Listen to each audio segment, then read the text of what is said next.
Picture this: a young man, barely in his 20s, is suddenly exiled from his home, stripped of his wealth, and left to face an uncertain future.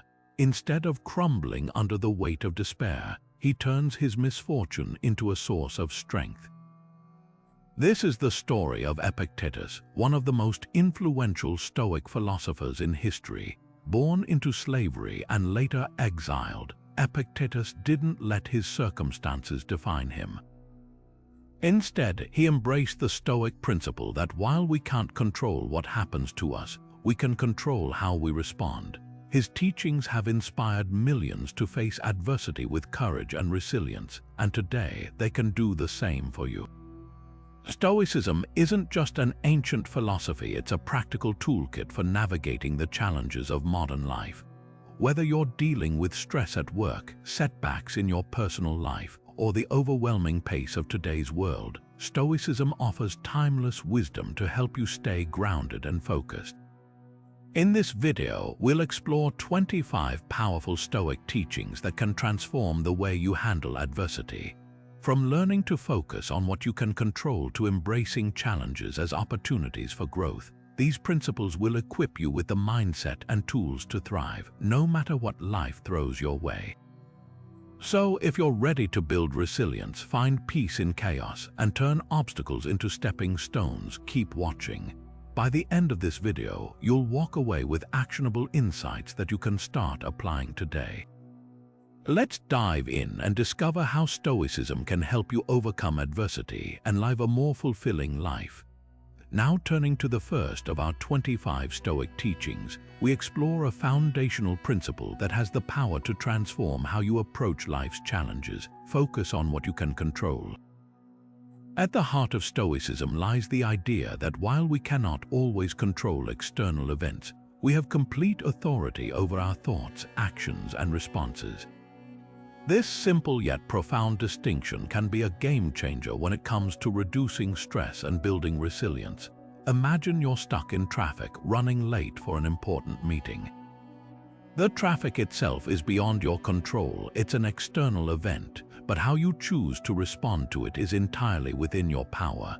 You can either let frustration take over, or you can use the time to reflect, listen to a podcast, or simply breathe and center yourself. By shifting your focus to what you can control, your reaction, you reclaim your peace of mind and turn a stressful situation into an opportunity for growth. This teaching applies to nearly every aspect of life. At work, you might not be able to control a demanding boss or tight deadlines, but you can control how you manage your time, your attitude, and your effort. In relationships, you can't control how others behave, but you can control how you communicate, set boundaries, and show empathy. Even in personal goals, setbacks are inevitable, but your persistence and adaptability are entirely within your hands.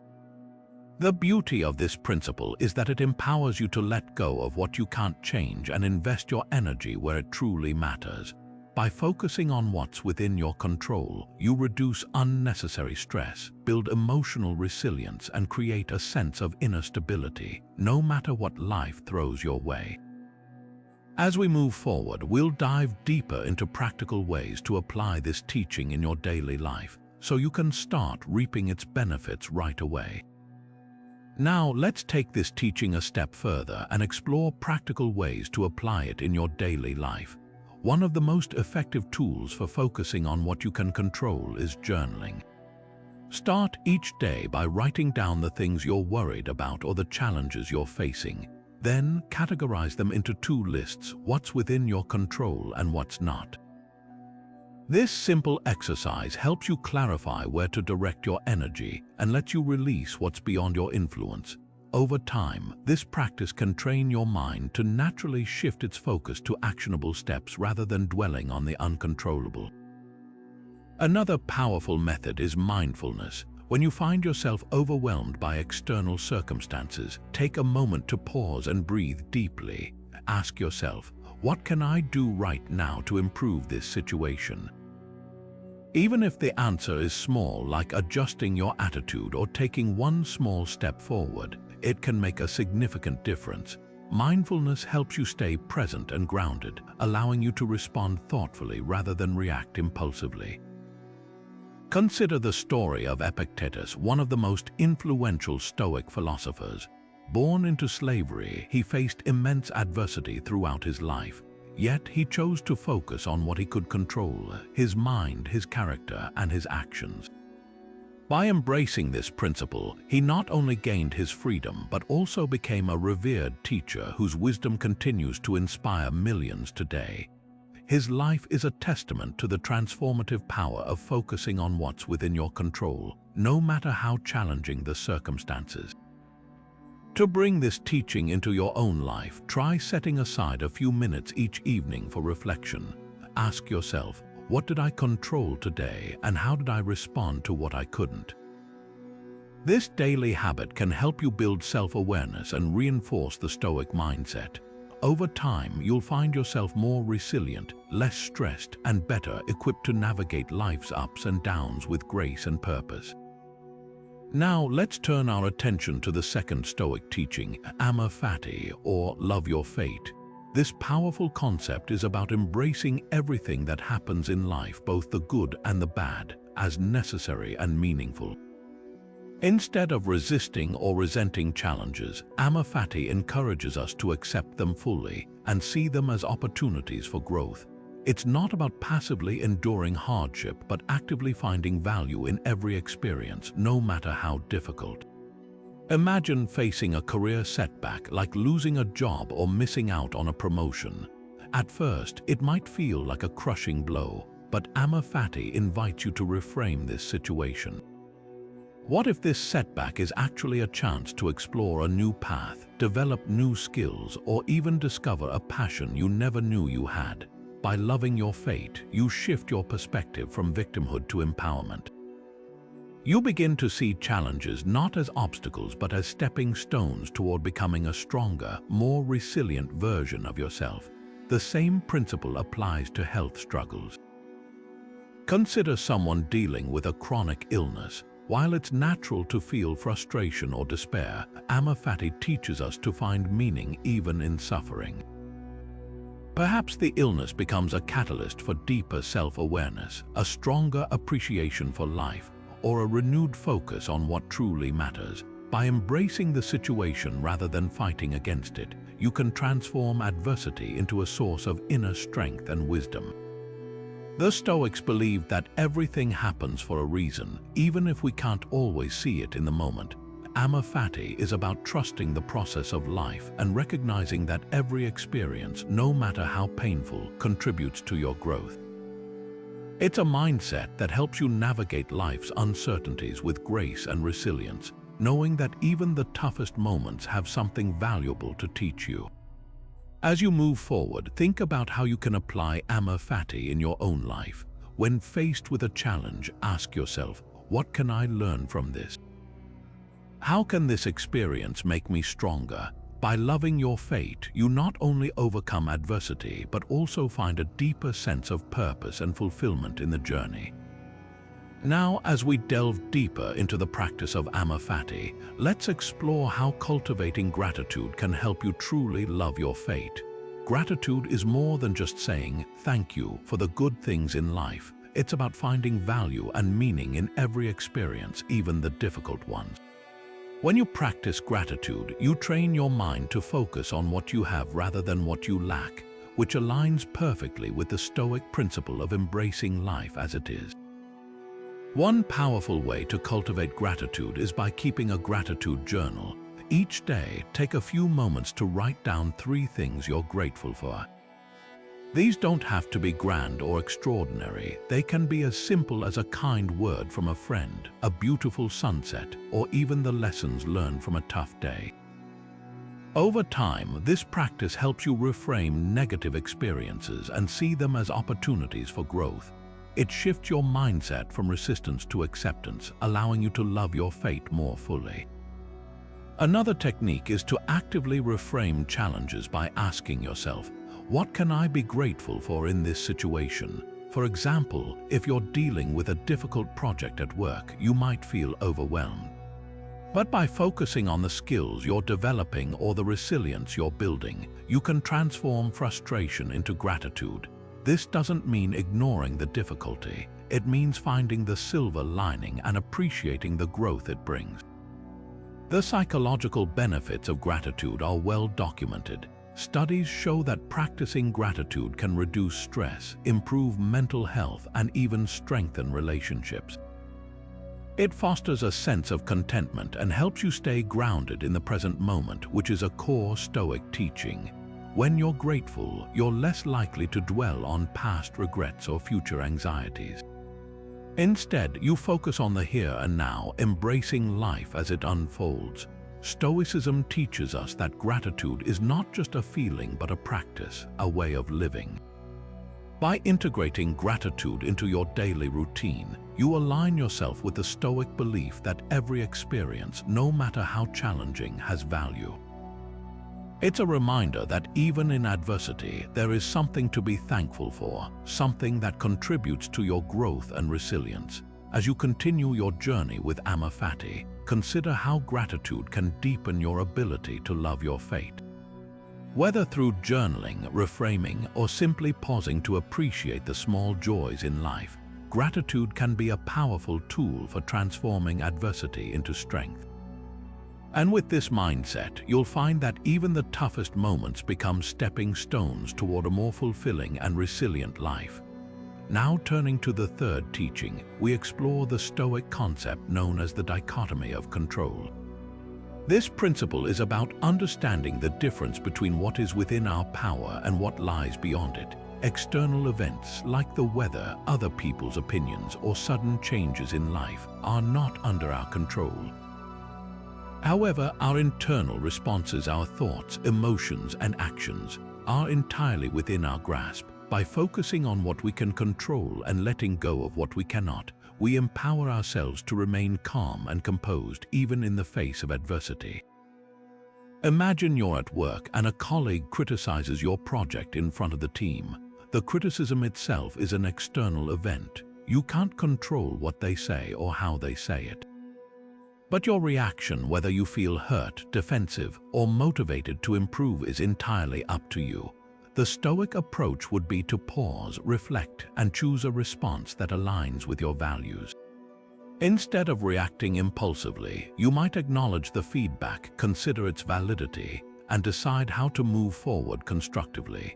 This shift in focus from the uncontrollable to the controllable helps you maintain emotional balance and clarity. Another example is dealing with unexpected changes, like a cancelled flight or a sudden shift in plans. These situations can feel frustrating because they disrupt our expectations. But by recognizing that the event itself is outside your control, you can redirect your energy toward how you respond. Perhaps you use the extra time to catch up on reading, or you view the delay as an opportunity to practice patience. The key is to focus on your internal response rather than resisting the external circumstance. The dichotomy of control is a powerful tool for building resilience.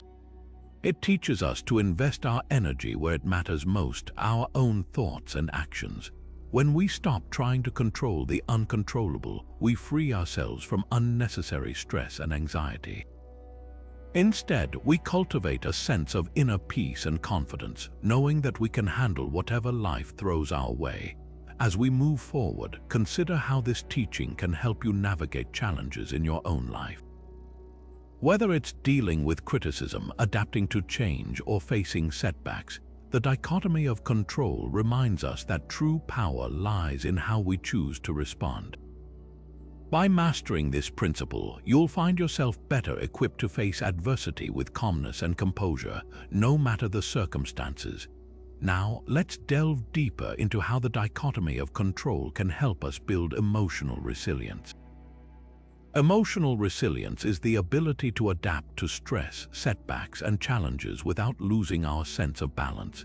It's about bouncing back stronger even when life feels overwhelming. And the Stoic principle of focusing on what we can control is a cornerstone for developing this resilience. One of the most effective strategies for building emotional resilience is cultivating self-awareness. This means taking the time to understand your thoughts, emotions, and reactions.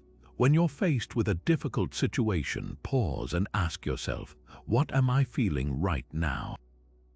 Why am I reacting this way? By identifying your emotions, you create space between the external event and your internal response. This pause allows you to choose how to act rather than being swept away by impulsive reactions. For example, if you're feeling frustrated after a tough day at work, instead of lashing out, you might recognize that your frustration stems from unmet expectations. This awareness helps you respond more thoughtfully and constructively. Another powerful tool is meditation. Meditation isn't just about sitting quietly, it's about training your mind to stay present and focused. Through regular practice, you learn to observe your thoughts without getting caught up in them. This skill is invaluable when dealing with adversity. Imagine you're facing a major setback like losing a job. Instead of spiraling into worry or self-doubt, meditation helps you stay grounded. You can acknowledge the challenge without letting it define you. Over time, this practice strengthens your ability to remain calm and centered, even in turbulent times. Cognitive reframing is another key strategy. This involves shifting your perspective to see challenges in a new light. For instance, instead of viewing criticism as a personal attack, you might reframe it as an opportunity to grow. Or, rather than seeing a cancelled plan as a disappointment, you could view it as a chance to relax or pursue a different activity. Cognitive reframing doesn't mean ignoring the difficulty of a situation. It means choosing to focus on the aspects you can influence. This mindset shift reduces feelings of helplessness and empowers you to take constructive action. To illustrate this principle, consider the story of Epictetus, one of the most influential Stoic philosophers. Born into slavery, Epictetus faced immense adversity from a young age. Yet he chose to focus on what he could control: his thoughts, actions, and attitude. Despite his circumstances, he cultivated a deep sense of inner freedom and resilience. His teachings emphasize that while we can't control external events, we can always control how we respond to them. This philosophy not only helped him endure his own challenges, but also inspired countless others to find strength in the face of adversity. By practicing self-awareness, meditation, and cognitive reframing, you can build emotional resilience that serves you in every area of life. These tools help you stay grounded, adaptable, and focused on what truly matters. As you continue to apply the dichotomy of control, you'll find that challenges become opportunities for growth, and setbacks become stepping stones toward greater strength and clarity. Now turning to the next profound Stoic teaching, we explore the concept of Memento Mori, which translates to "remember you must die." At first glance, this might seem grim or unsettling, but in Stoic philosophy, it serves as a powerful reminder to live with purpose and clarity. The idea is not to dwell on death in a morbid way, but to use the awareness of our mortality as a tool to focus on what truly matters. By acknowledging that our time is limited, we can strip away distractions and prioritize the things that bring meaning and fulfillment to our lives. Imagine waking up each day with the understanding that this day could be your last. How would you spend it? Would you waste hours on trivial arguments, endless scrolling, or chasing things that don't align with your values? Or would you choose to invest your energy in relationships, personal growth, and actions that reflect your deepest principles? This is the essence of Memento Mori. It's a call to live intentionally, to make every moment count. When we remember that life is finite, we're more likely to let go of petty concerns and focus on what truly enriches our existence. This teaching also cultivates a profound sense of gratitude. When we reflect on the impermanence of life, we begin to appreciate the present moment more deeply. The people we love, the opportunities we have, even the simple joys of a quiet morning or a shared laugh, these become treasures rather than things we take for granted. Gratitude naturally arises when we realize how fleeting these experiences are. For example, instead of complaining about a rainy day, you might feel grateful for the chance to slow down and enjoy the sound of the rain. This shift in perspective can transform even the most ordinary moments into something extraordinary. Memento Mori also helps us confront fear and procrastination. Many of us put off our dreams or avoid difficult conversations because we think we have endless time. But when we internalize the reality of our mortality, we're motivated to act now rather than later. Whether it's pursuing a passion, mending a broken relationship, or simply telling someone how much they mean to you, this teaching encourages us to stop waiting for the perfect moment. The perfect moment is now, because now is all we truly have. To bring this teaching to life, consider the example of Marcus Aurelius, the Roman emperor and Stoic philosopher. Despite his immense power and responsibilities, he regularly reflected on his mortality in his personal writings. He used Memento Mori as a way to stay grounded and focused on his duties, reminding himself that even an emperor's life is fleeting. This practice helped him lead with humility, wisdom, and a deep sense of purpose, even in the face of immense challenges. By embracing Memento Mori, we can learn to live with greater urgency, gratitude, and clarity. It's not about fearing death, but about honoring life by making the most of the time we have.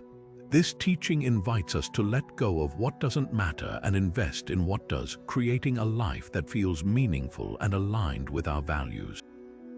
As we move forward, we'll explore how this principle can inspire us to live with purpose and intention, even in the face of life's uncertainties. Now, let's delve deeper into how Memento Mori can inspire us to live with purpose and align our actions with what truly matters. This teaching isn't just about reflecting on death, it's about using that awareness to fuel intentional living. When we recognize that our time is limited, we're more likely to focus on what aligns with our values and brings genuine fulfillment. It's a powerful antidote to procrastination, fear, and the distractions that often pull us away from our true priorities. One practical way to apply this teaching is by creating a personal mission statement. This is a concise declaration of your core values, goals, and the kind of life you want to lead. It serves as a compass guiding your decisions and actions. For example, if your mission statement emphasizes kindness and connection, you might prioritize spending quality time with loved ones or volunteering in your community. By regularly revisiting this statement, you can ensure that your daily choices reflect your deepest principles, rather than being swayed by fleeting desires or societal pressures. Another exercise is to set meaningful goals that align with your values. These aren't just arbitrary targets, but intentional milestones that contribute to a life well lived. For instance, instead of setting a goal to simply earn more money, you might aim to use your resources to support causes you care about or create opportunities for others. The key is to tie your goals to something larger than yourself, something that gives your efforts a sense of purpose and direction. This approach not only helps you stay motivated, but also ensures that your achievements feel meaningful and fulfilling. Memento Mori also helps us overcome the fear of failure or rejection. When we internalize the idea that our time is finite, we're more likely to take risks and pursue what truly matters to us. After all, what's the worst that can happen? If we fail, we can learn and grow. But if we never try, we risk living with regret. This teaching encourages us to step out of our comfort zones and embrace the uncertainty of life, knowing that the greatest risk is not taking one at all. Consider the story of Steve Jobs, who famously said, "Remembering that I'll be dead soon is the most important tool I've ever encountered to help me make the big choices in life." Jobs used the awareness of his mortality to push boundaries, innovate, and create products that transformed the world. His example shows how Memento Mori can be a source of courage and creativity, inspiring us to pursue our passions with boldness and determination. By embracing this teaching, we can transform our lives from a series of reactive moments to a purposeful journey. It's about living with intention, making choices that reflect our values, and letting go of what no longer serves us. Whether it's through a mission statement, meaningful goals, or simply a daily reminder to focus on what matters, Memento Mori empowers us to live fully and authentically. As we move forward, we'll explore how this principle can help us navigate life's challenges with resilience and clarity, ensuring that we make the most of the time we have. Now turning to the fifth Stoic teaching, we explore the practice of negative visualization. This powerful exercise involves imagining the worst-case scenarios in life, not to dwell on fear, but to prepare ourselves mentally and emotionally for adversity. By visualizing what could go wrong, we build resilience and reduce the anxiety that often accompanies uncertainty. It's a way of training our minds to face challenges head-on rather than being caught off guard. Negative visualization also has a surprising benefit. It deepens our appreciation for the present moment. When we imagine losing what we have, whether it's our health, relationships, or financial stability, we're reminded of how valuable these things truly are. This practice helps us cultivate gratitude and prevents us from taking our blessings for granted. For example, picturing the loss of a loved one can inspire us to cherish the time we have with them now, fostering deeper connections and more meaningful interactions. In practical terms, negative visualization can be applied to various aspects of life. Take financial planning, for instance. By imagining a scenario where you lose your job or face unexpected expenses, you're more likely to take proactive steps like building an emergency fund or reducing unnecessary spending. This preparation not only safeguards your financial well-being, but also reduces stress when unexpected challenges arise. Similarly, in relationships, negative visualization can help you navigate conflicts with greater empathy and understanding. Imagine a situation where a disagreement escalates and leads to a rift. By anticipating this possibility, you're more likely to approach conversations with patience and compassion, seeking resolution rather than confrontation. This mindset can strengthen your bonds and prevent unnecessary misunderstandings. In your career, negative visualization can be a tool for growth and adaptability. Picture a scenario where a project fails or you receive critical feedback. By mentally preparing for these outcomes, you're better equipped to handle setbacks with grace and learn from them. This practice encourages a growth mindset where challenges are seen as opportunities for improvement rather than threats to your self-worth. The Stoics believed that by confronting our fears and imagining the worst, we strip them of their power over us. This doesn't mean we dwell on negativity, but rather that we use it as a tool to build mental toughness and clarity. When we've already faced our fears in our minds, the real-life challenges feel less daunting. This teaching reminds us that adversity is inevitable, but our response to it is within our control. As we continue, we'll delve deeper into how negative visualization can strengthen mental resilience and provide practical techniques for incorporating this practice into your daily routine. By embracing this Stoic principle, you'll not only prepare for life's uncertainties, but also find greater peace and appreciation in the present moment. Now, as we move deeper into the practice of negative visualization, let's explore how it builds mental toughness and resilience. This Stoic exercise isn't just about imagining worst-case scenarios, it's about training your mind to remain calm and composed when those scenarios actually occur. By repeatedly visualizing challenges, you condition yourself to face them with clarity and courage rather than fear or panic. One effective way to incorporate negative visualization into your daily routine is through morning reflections. Start your day by taking a few moments to imagine potential obstacles you might face, whether it's a difficult conversation, a missed deadline, or an unexpected setback. Picture yourself handling these situations with grace and determination. This mental rehearsal prepares you to respond thoughtfully rather than react impulsively when challenges arise. Another technique is to use negative visualization as part of your pre-event preparation. before an important meeting, presentation, or even a social gathering, take a moment to visualize what could go wrong. What if you forget your key points? What if the audience isn't engaged? By anticipating these possibilities, you can plan your responses in advance, reducing anxiety and boosting your confidence. This practice not only strengthens your mental resilience but also enhances your ability to adapt in the moment. Historical examples of Stoics using negative visualization abound.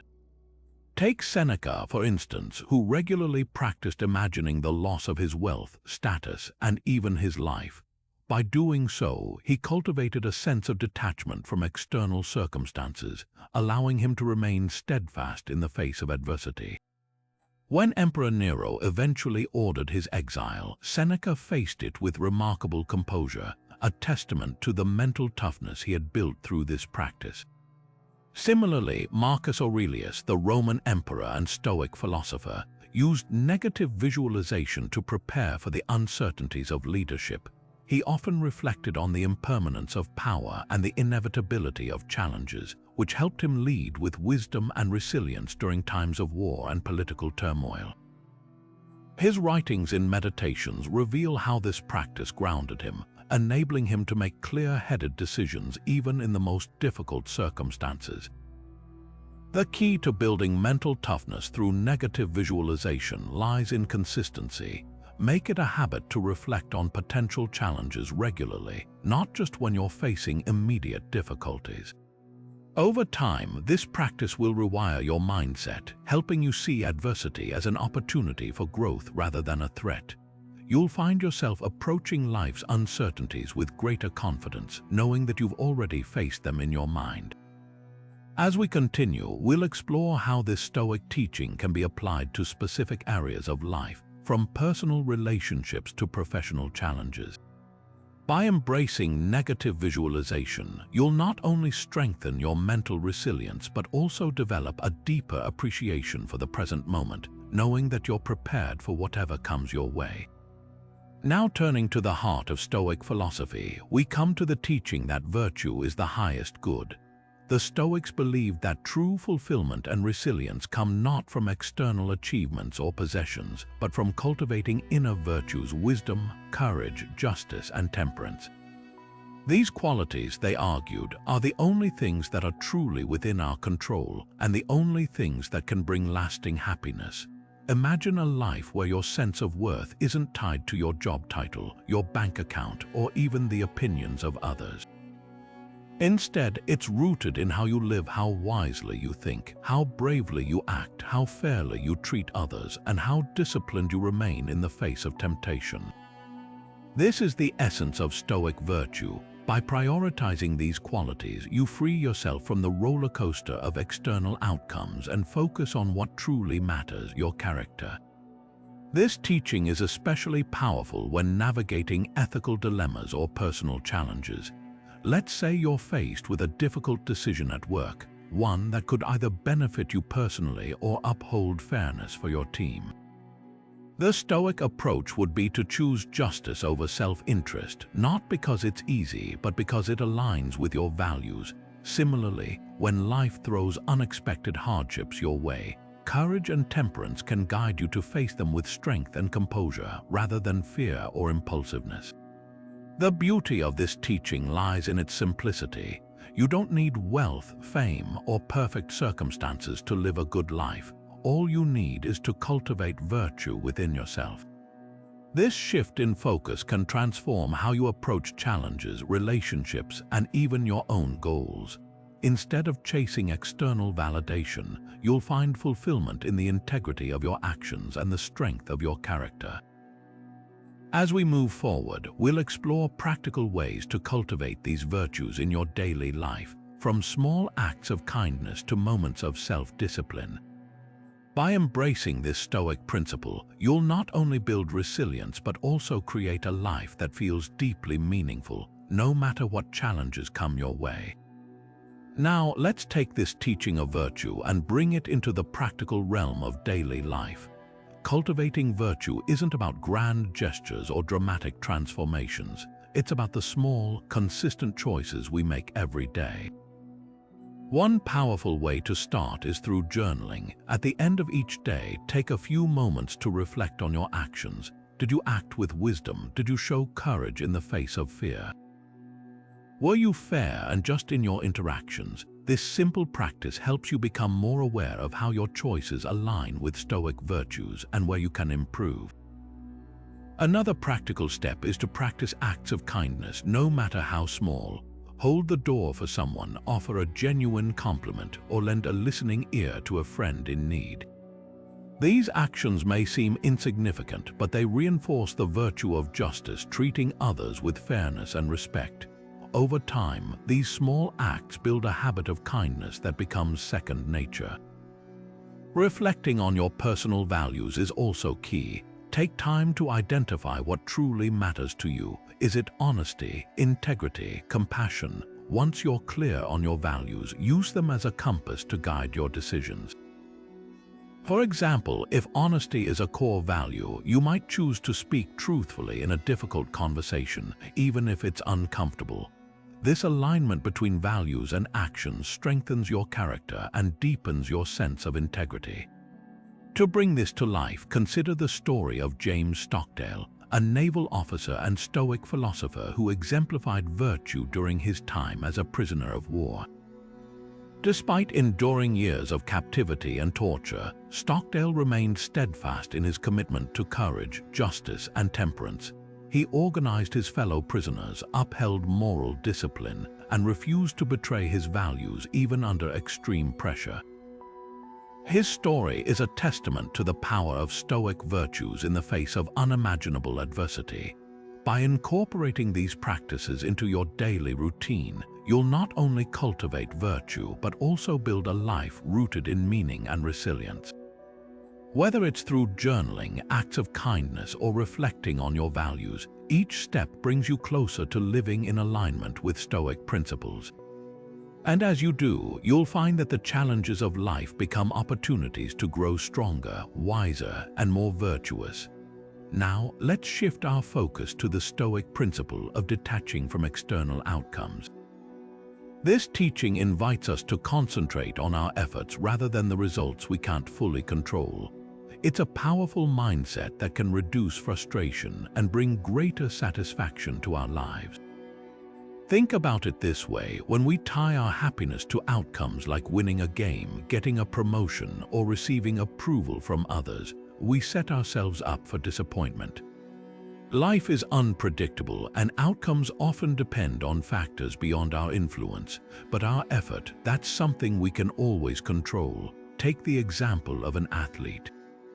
A runner might train for months, putting in countless hours of practice, only to face unexpected challenges on race day, bad weather, an injury, or even a competitor's performance. If the runner's happiness depends solely on winning, they'll likely feel crushed if they don't come in first.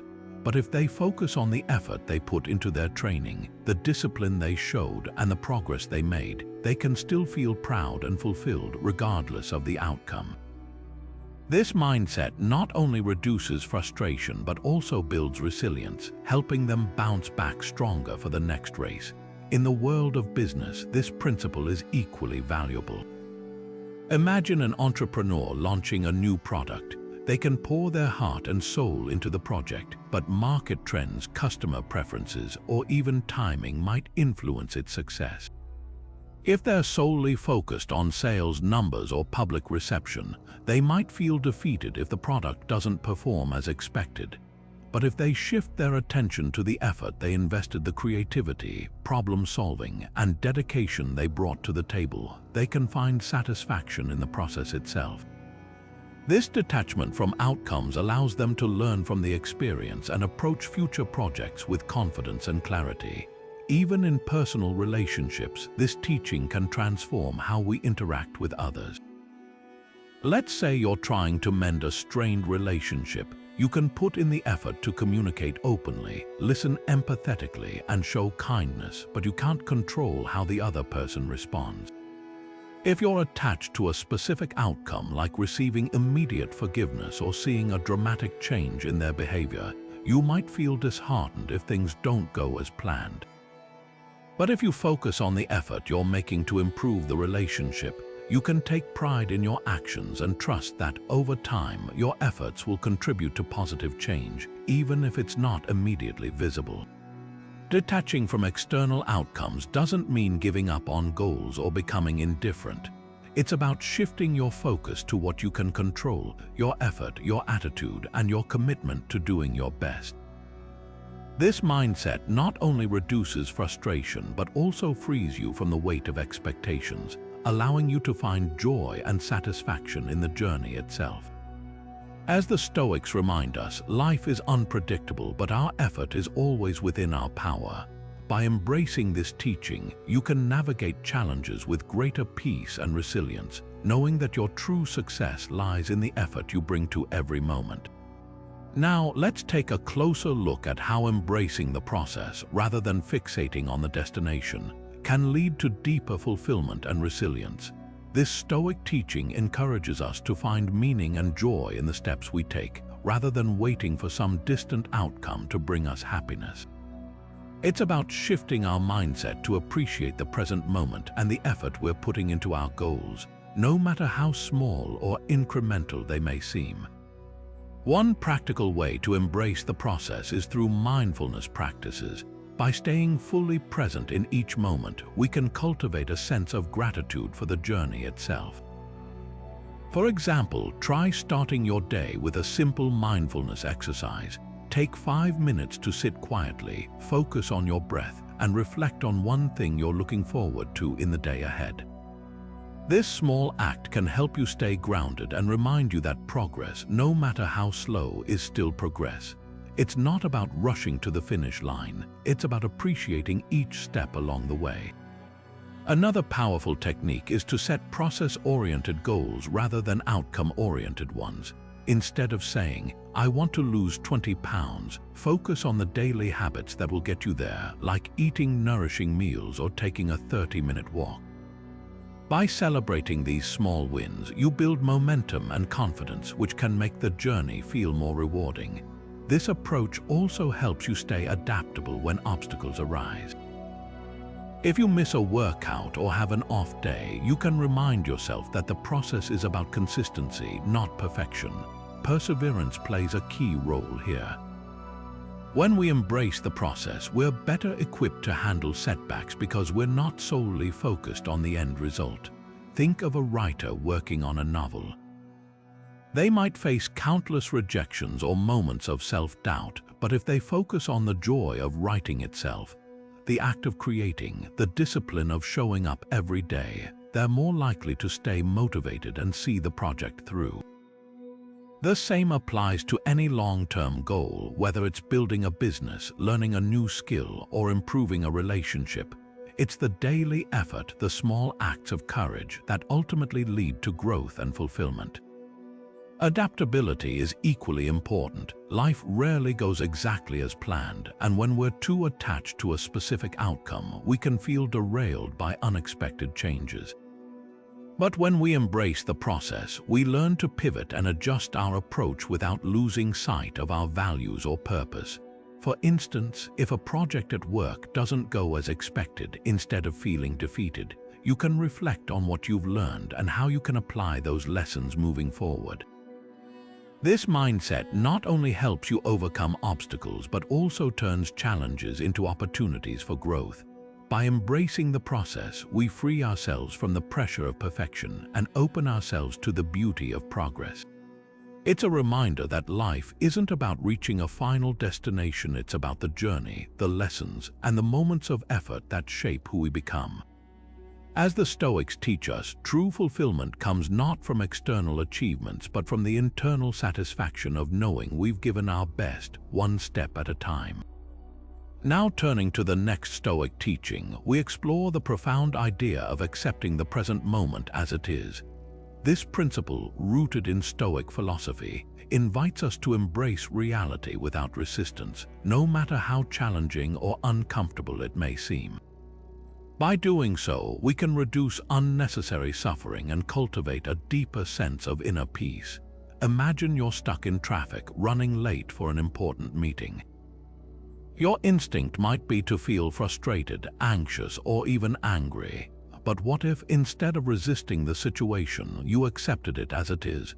You could use that time to take a few deep breaths, listen to a podcast, or simply reflect on your day. This shift in perspective doesn't change the traffic, but it changes how you experience it. Acceptance allows you to let go of the struggle against things you can't control, freeing up mental and emotional energy for what truly matters. Acceptance becomes especially powerful when facing life's bigger challenges, like loss, failure, or unexpected changes. Consider someone who loses their job unexpectedly. The initial reaction might be shock, fear, or even despair, but by practicing acceptance, they can acknowledge the reality of the situation without letting it define their self-worth. This doesn't mean giving up or resigning to fate. It means recognizing what has happened and choosing to focus on the next steps. Acceptance creates a foundation for resilience, enabling us to move forward with clarity and purpose. Another example is dealing with failure. Let's say you worked hard on a project only to see it fall short of expectations. Instead of dwelling on what went wrong or blaming yourself, acceptance allows you to see the experience as a learning opportunity. You can ask yourself, what can I take from this? How can I grow? This mindset not only reduces the emotional weight of failure, but also transforms it into a stepping stone for future success. The Stoics believed that resistance to reality is the root of much of our suffering. When we fight against what is, we create inner turmoil. But when we accept the present moment, we align ourselves with the natural flow of life. This doesn't mean we stop striving for improvement or stop caring about outcomes. It means we approach life with a sense of equanimity, understanding that some things are beyond our control, and that's okay.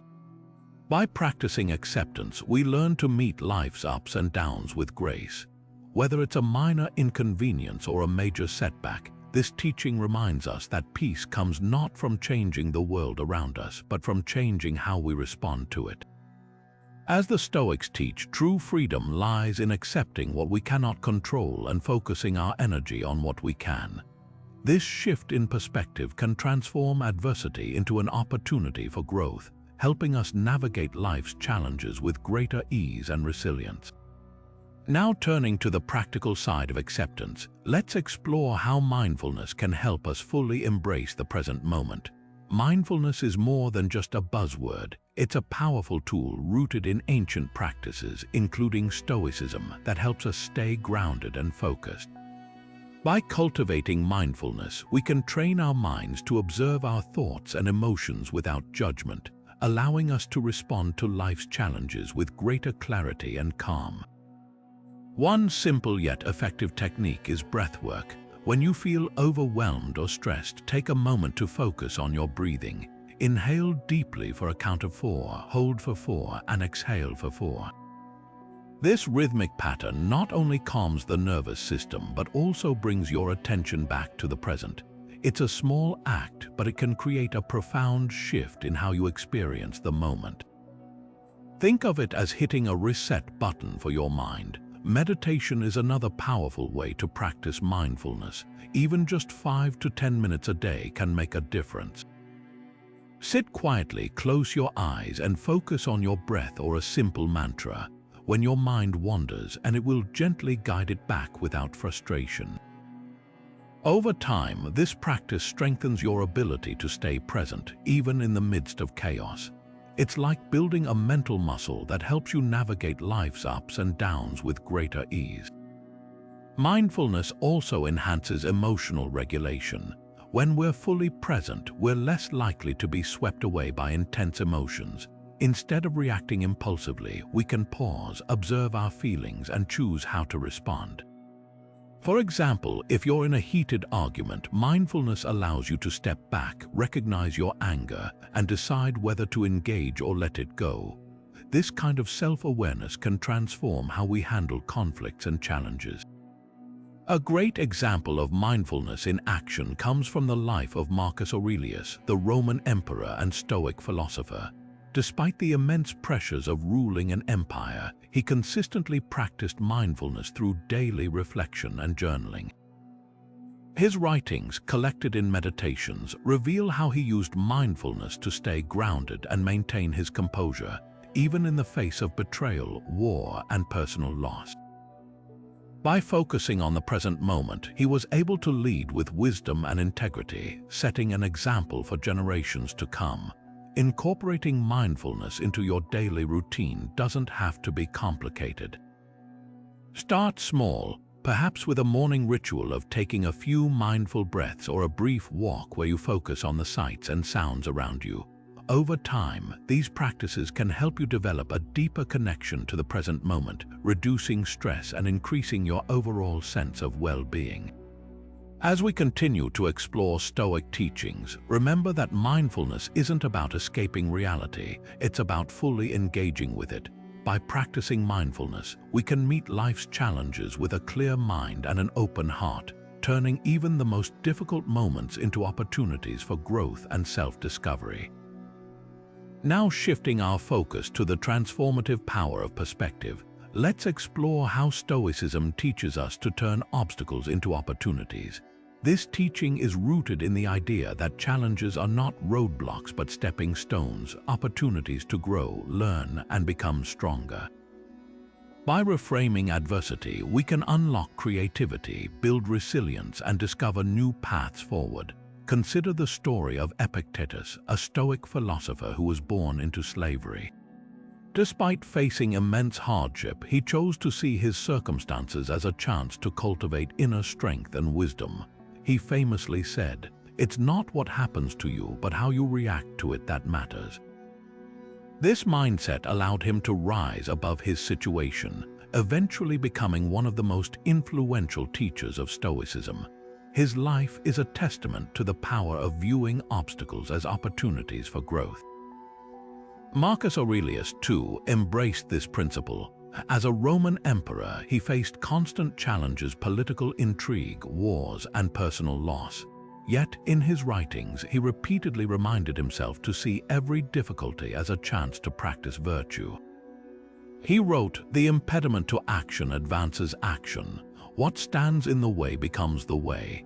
This perspective helped him navigate the complexities of leadership with grace and resilience, turning every obstacle into a lesson in patience, courage, and wisdom. So, how can we apply this teaching in our own lives? Start by shifting your mindset. When faced with a challenge, ask yourself, what can I learn from this? Or, how can this situation help me grow? This simple reframe can transform frustration into curiosity and fear into determination. For example, if you lose your job, instead of seeing it as a failure, view it as an opportunity to explore new career paths or develop new skills. This shift in perspective can open doors you might not have considered before. Another practical step is to embrace creative problem solving. When obstacles arise, instead of focusing on what's going wrong, focus on what's possible. Brainstorm solutions, seek advice, and experiment with new approaches. This proactive mindset not only helps you overcome challenges, but also builds confidence in your ability to handle whatever life throws your way. Finally, remember that resilience is a muscle that grows stronger with use. Each time you face an obstacle and find a way through it, you're building the mental and emotional strength to tackle even greater challenges in the future. Over time, this practice of turning obstacles into opportunities becomes second nature, empowering you to live a life of purpose and fulfillment. As we continue our journey through Stoic teachings, keep in mind that adversity is not the enemy, it's the teacher. By embracing challenges as opportunities, we can unlock our potential, cultivate resilience, and create a life filled with meaning and growth. Now, let's dive deeper into how Stoic principles can spark creative problem solving. When faced with challenges, it's easy to feel stuck or overwhelmed. But Stoicism teaches us to approach problems with curiosity and adaptability, transforming obstacles into opportunities for innovation. One powerful way to do this is through brainstorming exercises that encourage you to think outside the box. For example, try the 5 whys technique. When you encounter a problem, ask yourself why 5 times to uncover the root cause. This simple exercise can reveal new perspectives and solutions you might not have considered. Another effective mindset shift is to view every problem as a puzzle waiting to be solved. Instead of focusing on what's going wrong, ask yourself, what resources do I have? Or what's one small step I can take right now? This approach shifts your focus from limitations to possibilities, opening the door to creative solutions. For instance, if you're struggling with a tight budget instead of feeling restricted, brainstorm ways to repurpose what you already have or find low-cost alternatives. This mindset not only helps you solve the immediate problem, but also builds your confidence in handling future challenges. Adaptability is another key Stoic principle that fuels creative problem solving. Life is unpredictable, and the ability to pivot when things don't go as planned is a hallmark of resilience. Take inspiration from the Stoic practice of negative visualization, imagining worst-case scenarios, not to dwell on them but to prepare for them. By mentally rehearsing how you'd handle setbacks, you're better equipped to adapt when they arise. For example, if you're launching a new project, consider potential obstacles and brainstorm contingency plans. This proactive approach ensures you're ready to adjust your strategy without losing momentum. Resourcefulness, too, plays a vital role in overcoming adversity. The Stoics believed in making the most of what we have, no matter how limited. This principle encourages us to look for hidden opportunities within challenges. For instance, if you're facing a career setback, use the time to upskill, network, or explore new interests.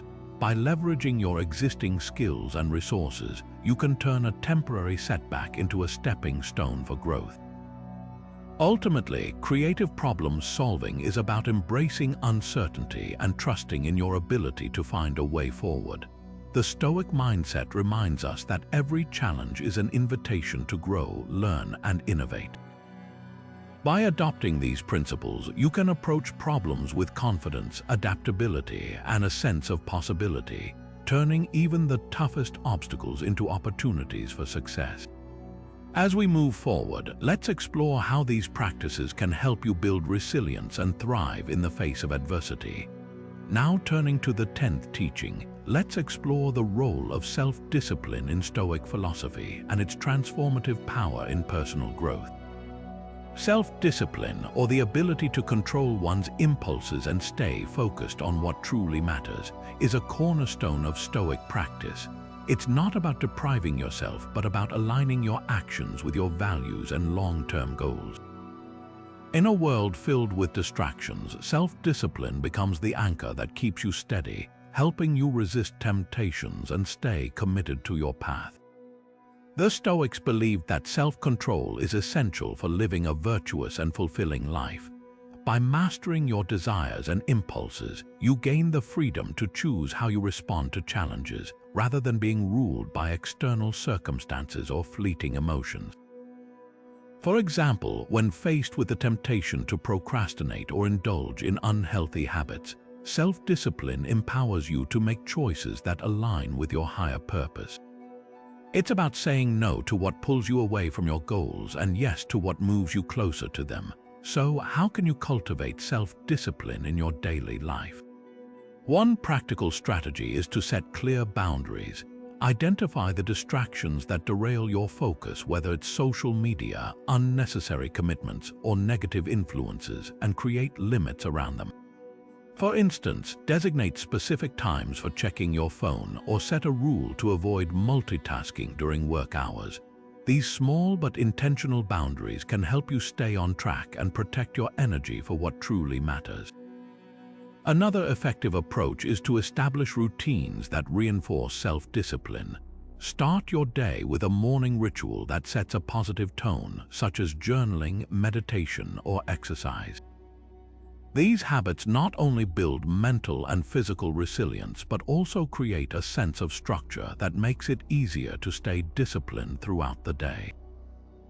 Over time, these routines become second nature, reducing the mental effort required to make disciplined choices. Accountability also plays a key role in strengthening self-discipline. Share your goals with a trusted friend, mentor, or community who can encourage you and hold you accountable. Knowing that someone is rooting for you can provide the extra motivation needed to stay committed, especially during challenging moments. Additionally, reflecting on your progress regularly, whether through journaling or self-assessment, helps you stay aware of your actions and adjust your approach as needed. Ultimately, self-discipline is about taking ownership of your life and making intentional choices that reflect your values. It's not about perfection, but about progress. Each small act of self-control builds your resilience and confidence, empowering you to overcome obstacles and achieve your goals. As we continue, let's delve into how these principles can help you resist temptations and stay focused on what truly matters, even in the face of adversity. Now let's dive deeper into overcoming temptations, a critical aspect of building self-discipline. Temptations are everywhere, whether it's the lure of procrastination, unhealthy habits, or distractions that pull us away from our goals. The Stoics understood that resisting these temptations requires more than sheer willpower. It demands a strategic approach rooted in accountability, habit formation, and self-reflection. One powerful technique is to create a system of accountability. When you share your goals with someone you trust, you're more likely to stay committed. For example, find a friend, mentor, or even an online community that aligns with your values. Knowing that someone is watching your progress can provide the extra push needed to stay on track. The Stoic philosopher Seneca often emphasized the importance of surrounding yourself with people who inspire and challenge you to grow. By doing so, you create an environment that supports your discipline rather than undermines it. Another key strategy is to focus on habit formation. The Stoics believed that small, consistent actions lead to lasting change. Start by identifying the habits that align with your long-term goals and break them down into manageable steps. For instance, if your goal is to improve your health, begin with a daily 10-minute walk or a simple morning routine. Over time, these small actions become automatic, reducing the mental effort required to resist temptations. As Epictetus once said, "No great thing is created suddenly," reminding us that discipline is built through daily practice, not overnight. Self-reflection is equally vital in maintaining discipline. Take time each day to review your actions and decisions. Ask yourself, did I stay true to my values today? Where did I falter? And how can I improve tomorrow? This practice, known as the Stoic Evening Review, helps you stay aware of your progress and identify areas for growth. By reflecting on your choices, you reinforce your commitment to self-discipline and learn from your mistakes. To illustrate the power of self-discipline, consider the story of Cato the Younger, a Roman statesman and Stoic philosopher. Cato was known for his unwavering commitment to his principles, even in the face of immense pressure.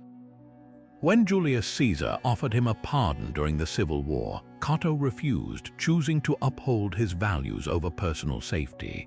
His disciplined approach to life and refusal to compromise his integrity serve as a timeless example of how self-discipline can guide us through even the most challenging circumstances. By combining accountability, habit formation, and self-reflection, you can strengthen your ability to resist temptations and stay focused on your long-term goals. Remember, self-discipline isn't about perfection, it's about progress. Each small victory builds your resilience and brings you closer to the life you envision. As we move forward, let's explore how these principles can help you embrace the process of growth, even when the journey feels difficult. Now turning to the 11th Stoic teaching, we explore the profound value of seeking wisdom from others. The Stoics believed that wisdom is not something we must discover entirely on our own. Instead, it is often found in the guidance of mentors, the lessons of books, and the richness of lived experiences. In times of adversity, turning to those who have walked similar paths or possess deeper understanding can provide clarity, perspective, and reassurance. One of the most accessible ways to seek wisdom is through reading. The works of Stoic philosophers like Marcus Aurelius, Seneca, and Epictetus are timeless resources filled with practical advice for navigating life's challenges. Their writings offer insights into managing emotions, making ethical decisions, and finding meaning in difficult circumstances. By dedicating even a few minutes each day to reading Stoic texts, you can gradually absorb their teachings and apply them to your own life. Another powerful way to seek wisdom is by connecting with mentors or trusted individuals who embody the qualities you admire. A mentor doesn't have to be a famous philosopher. It could be a teacher, a colleague, or even a friend who has faced adversity with grace and resilience. The Stoics emphasized the importance of surrounding yourself with people who inspire you to grow and challenge you to become your best self. As Seneca wisely noted, associate with people who are likely to improve you.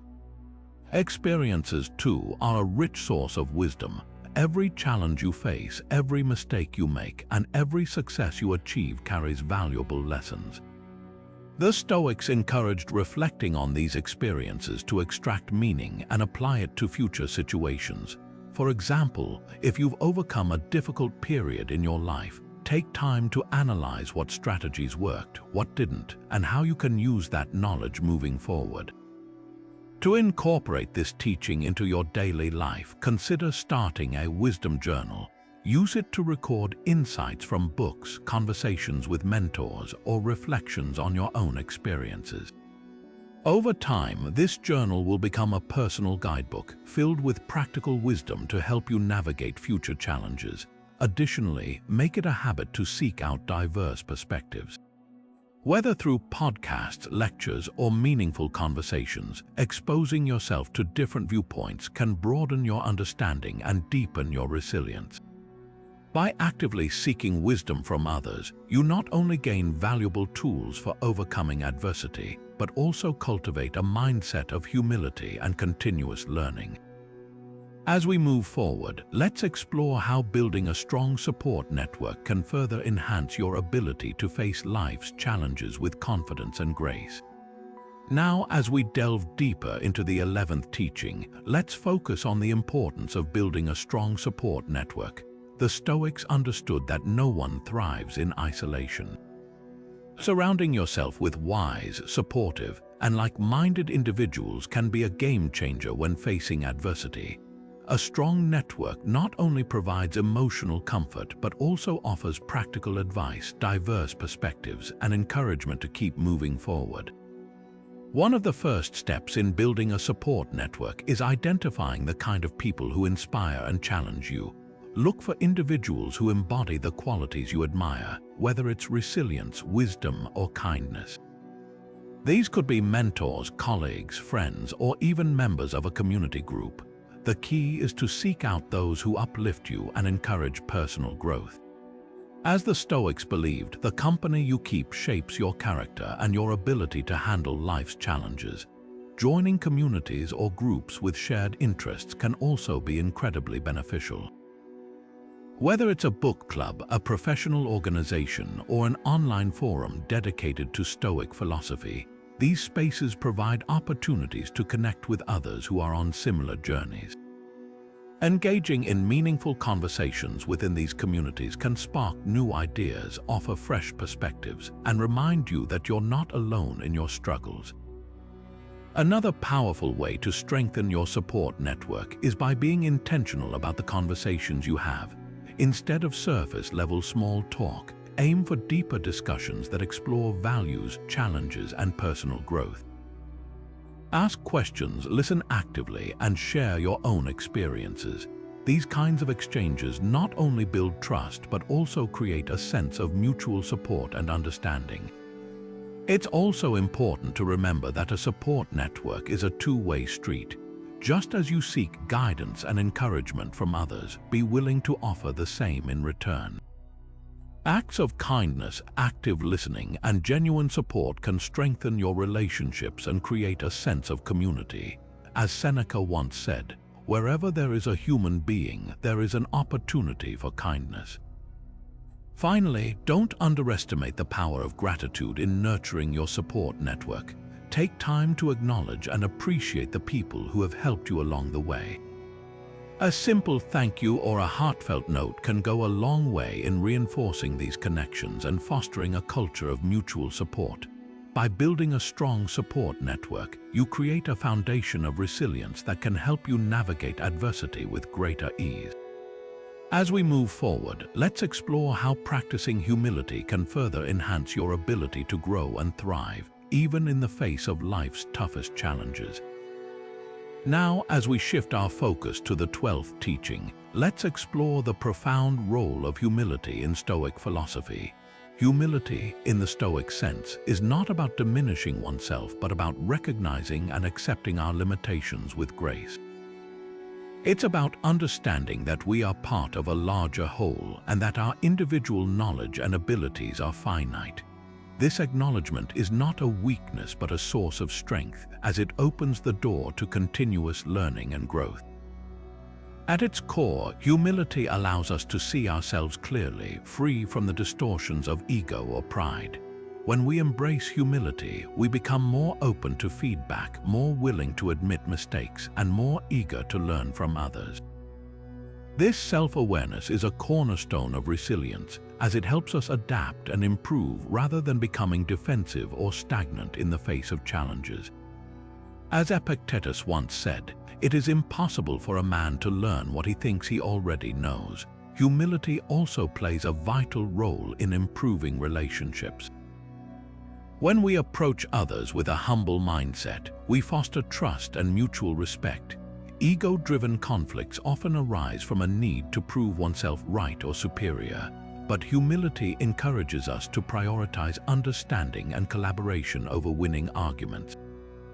By valuing others' perspectives and contributions, we create a more harmonious and supportive environment, whether in personal relationships, workplaces, or communities.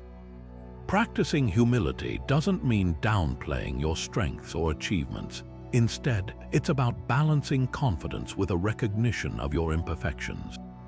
It's about celebrating progress while remaining open to growth. For example, a leader who practices humility might acknowledge their team's efforts rather than taking sole credit for success, fostering a culture of shared achievement and loyalty. One practical way to cultivate humility is through regular reflection. Take time to consider moments when your ego may have clouded your judgment or caused unnecessary conflict. Reflect on how you could have approached the situation differently with a more humble mindset. Journaling about these experiences can help you identify patterns and develop greater self-awareness over time. Another powerful exercise is to actively seek out opportunities to learn from others, especially those whose perspectives differ from your own. Whether it's through reading, conversations, or mentorship, exposing yourself to new ideas and experiences can remind you of how much there is to learn and how interconnected we all are. By practicing humility, we not only enhance our own resilience and growth, but also contribute to a more compassionate and collaborative world. As we move forward, let's examine how embracing impermanence can further deepen our understanding of life's challenges and opportunities. Now, as we delve deeper into the connection between gratitude and humility, let's explore practical ways to cultivate these qualities in our daily lives. One effective exercise is to reflect on past mistakes with a mindset of growth rather than shame. Take a moment each day to consider a recent error or misstep, not to dwell on it, but to identify what you can learn from it. This practice helps you embrace humility by acknowledging your imperfections while fostering gratitude for the lessons they bring. Another powerful way to nurture humility is by expressing gratitude for the contributions of others. Make it a habit to recognize and thank those who have supported or inspired you, whether it's a colleague, friend, or family member. This simple act not only strengthens your relationships but also reminds you of the interconnectedness of life and the value of others' efforts. As Marcus Aurelius once wrote, "What is not good for the hive is not good for the bee." To further deepen this practice, consider keeping a gratitude journal. Each evening, write down 3 things you're grateful for, focusing on the people and experiences that have enriched your life. Over time, this habit shifts your perspective, helping you appreciate the abundance around you and reinforcing a humble, grateful mindset. It's a small but transformative step toward living with greater awareness and appreciation. Stoic history offers inspiring examples of humility in action. Take the story of Cato the Younger, a Roman statesman known for his unwavering principles. Despite his high status, Cato lived simply and treated everyone with respect, from senators to slaves. His humility wasn't about self-deprecation, but about recognizing the inherent worth of all individuals. Even in moments of triumph, he remained grounded, understanding that true strength lies in character, not accolades. Similarly, consider the life of Epictetus, who rose from slavery to become one of Stoicism's most influential teachers. Despite his profound wisdom, he often reminded his students that he, too, was a learner. His humility allowed him to connect deeply with others, offering guidance without arrogance. These stories remind us that humility and gratitude are not signs of weakness but pillars of resilience and wisdom. By integrating these practices into your life, you can cultivate a mindset that values growth, connection, and gratitude. As we move forward, let's explore how embracing impermanence can further enrich our understanding of life's challenges and opportunities. Now, turning to the Stoic teaching of embracing impermanence, we find a profound reminder that everything in life is temporary. Whether it's moments of joy, periods of suffering, or even the relationships and possessions we hold dear, nothing lasts forever. This idea might sound unsettling at first, but it's actually a source of great freedom. By accepting that change is the only constant, we can learn to appreciate the present moment more deeply and let go of the attachments that often cause us unnecessary pain. Think about the changing seasons. Each year, we witness the vibrant colors of autumn fade into the stillness of winter, only to be reborn in the blossoms of spring. Nature's cycles remind us that life is a series of transitions, and clinging to any one phase only leads to frustration. Similarly, in our own lives, holding tightly to what we have or fearing what we might lose can prevent us from fully experiencing the beauty of the here and now. History, too, offers powerful examples of impermanence. Consider the rise and fall of great empires like Rome or the Aztecs. These civilizations, once seemingly invincible, eventually gave way to new eras and cultures. Even the most enduring achievements are subject to the passage of time. This doesn't diminish their value, but rather highlights the importance of focusing on what truly matters: our character, our relationships, and the legacy we leave behind. On a personal level, embracing impermanence can transform how we approach challenges. Imagine losing a job or experiencing a breakup. In the moment, it might feel like the end of the world, but over time, we often find that these setbacks lead to new opportunities and growth. By recognizing that even our toughest moments are temporary, we can face them with greater resilience and hope. The Stoics believed that understanding impermanence helps us live more intentionally. When we know that our time is limited, we're more likely to prioritize what truly matters: spending time with loved ones, pursuing meaningful goals, and cultivating inner peace. This teaching invites us to let go of the illusion of control and instead focus on how we respond to life's ever-changing circumstances. As we continue, let's explore how finding peace in change can further deepen our ability to navigate life's uncertainties with grace and wisdom. Now, as we delve deeper into the Stoic teaching of embracing impermanence, let's explore how this mindset can help us find peace in the midst of change.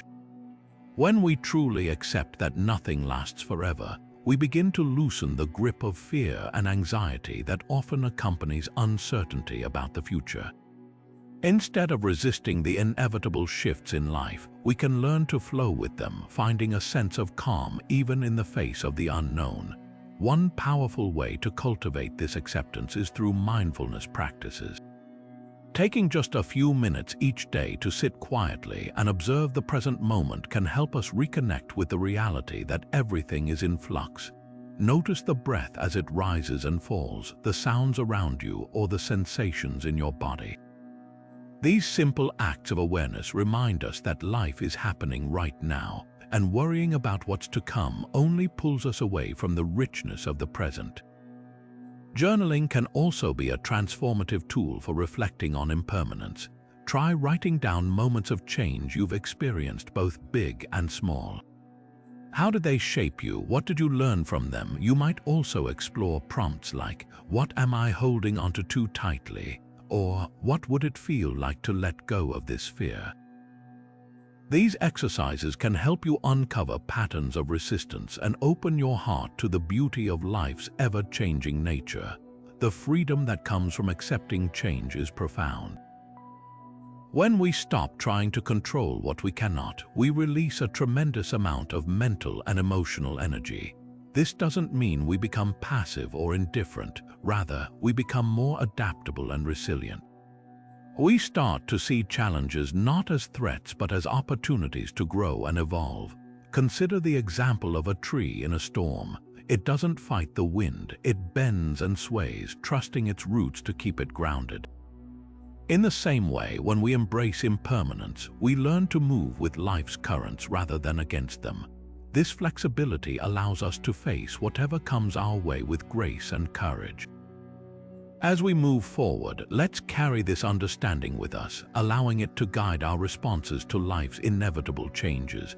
By finding peace in the transient nature of existence, we not only reduce our own suffering, but also open ourselves to a deeper sense of connection and purpose.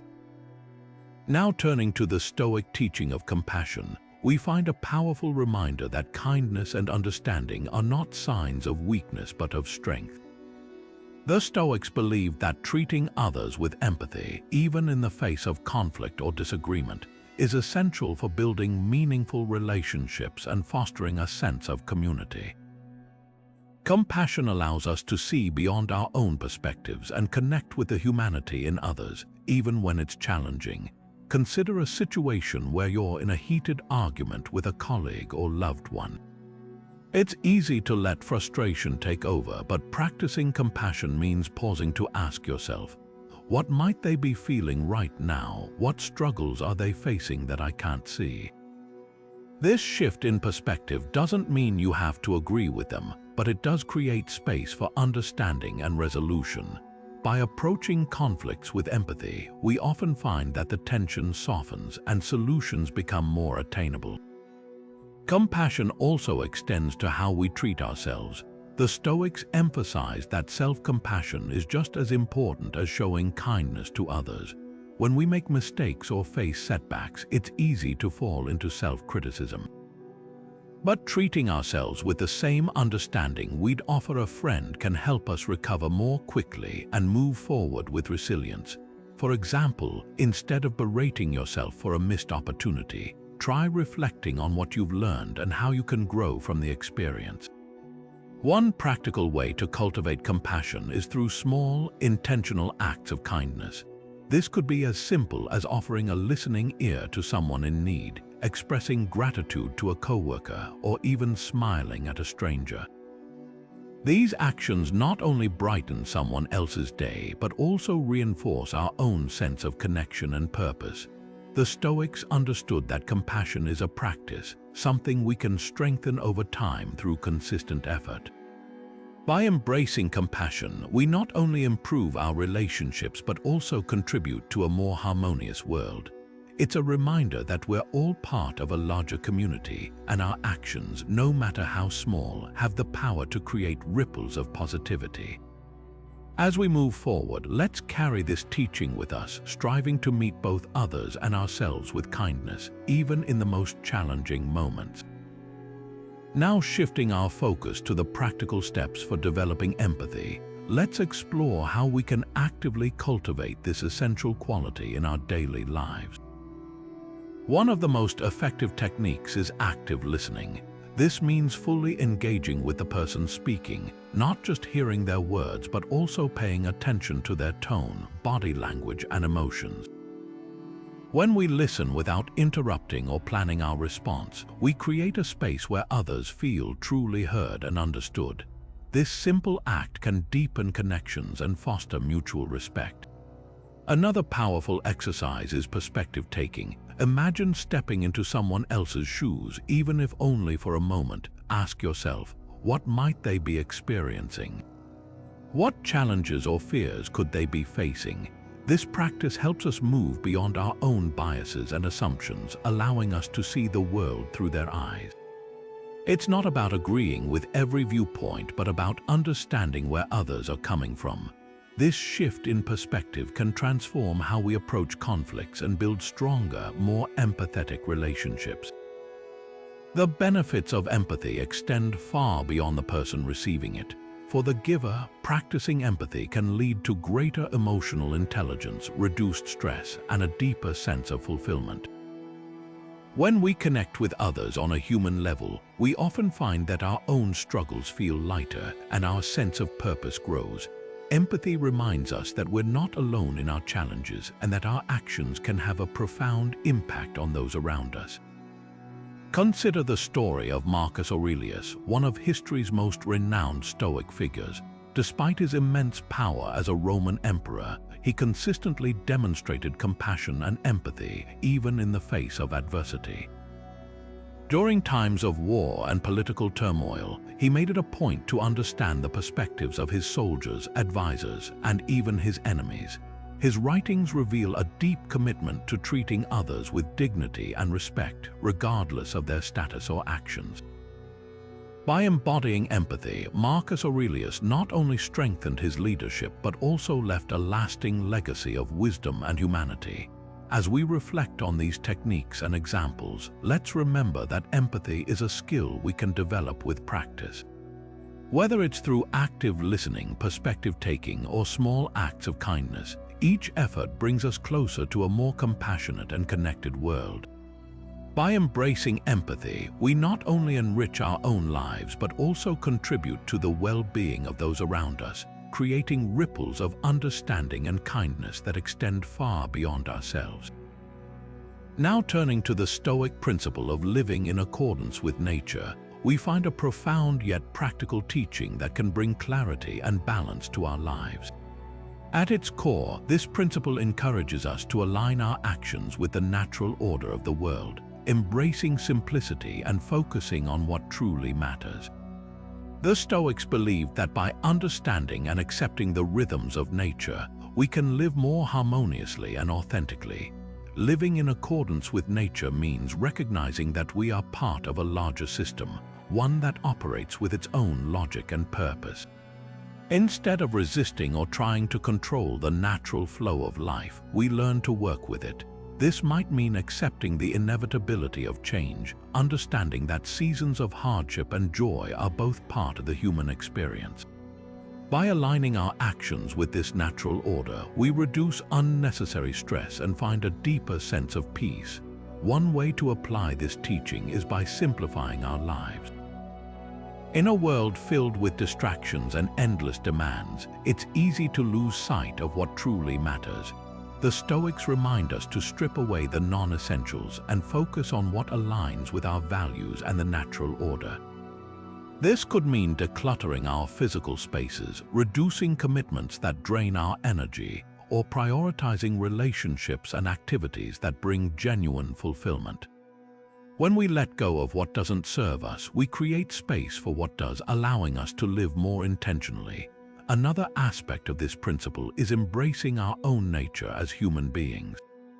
The Stoics believed that our highest purpose is to cultivate virtue, wisdom, courage, justice, and temperance. By living in accordance with these virtues, we align ourselves with the natural order and fulfill our potential. This doesn't mean striving for perfection, but rather making consistent efforts to grow and improve, even in small ways. For example, practicing gratitude for the simple joys of life or showing kindness to others reflects our natural capacity for connection and compassion. Living in accordance with nature also invites us to appreciate the present moment.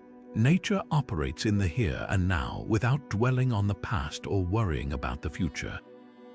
By adopting this mindset, we can let go of regrets and anxieties, focusing instead on what we can do today to live a meaningful life. This might involve spending time outdoors, observing the beauty of the natural world, or simply taking a moment to breathe and ground ourselves in the present. As we reflect on this teaching, let's consider how it can help us navigate the complexities of modern life.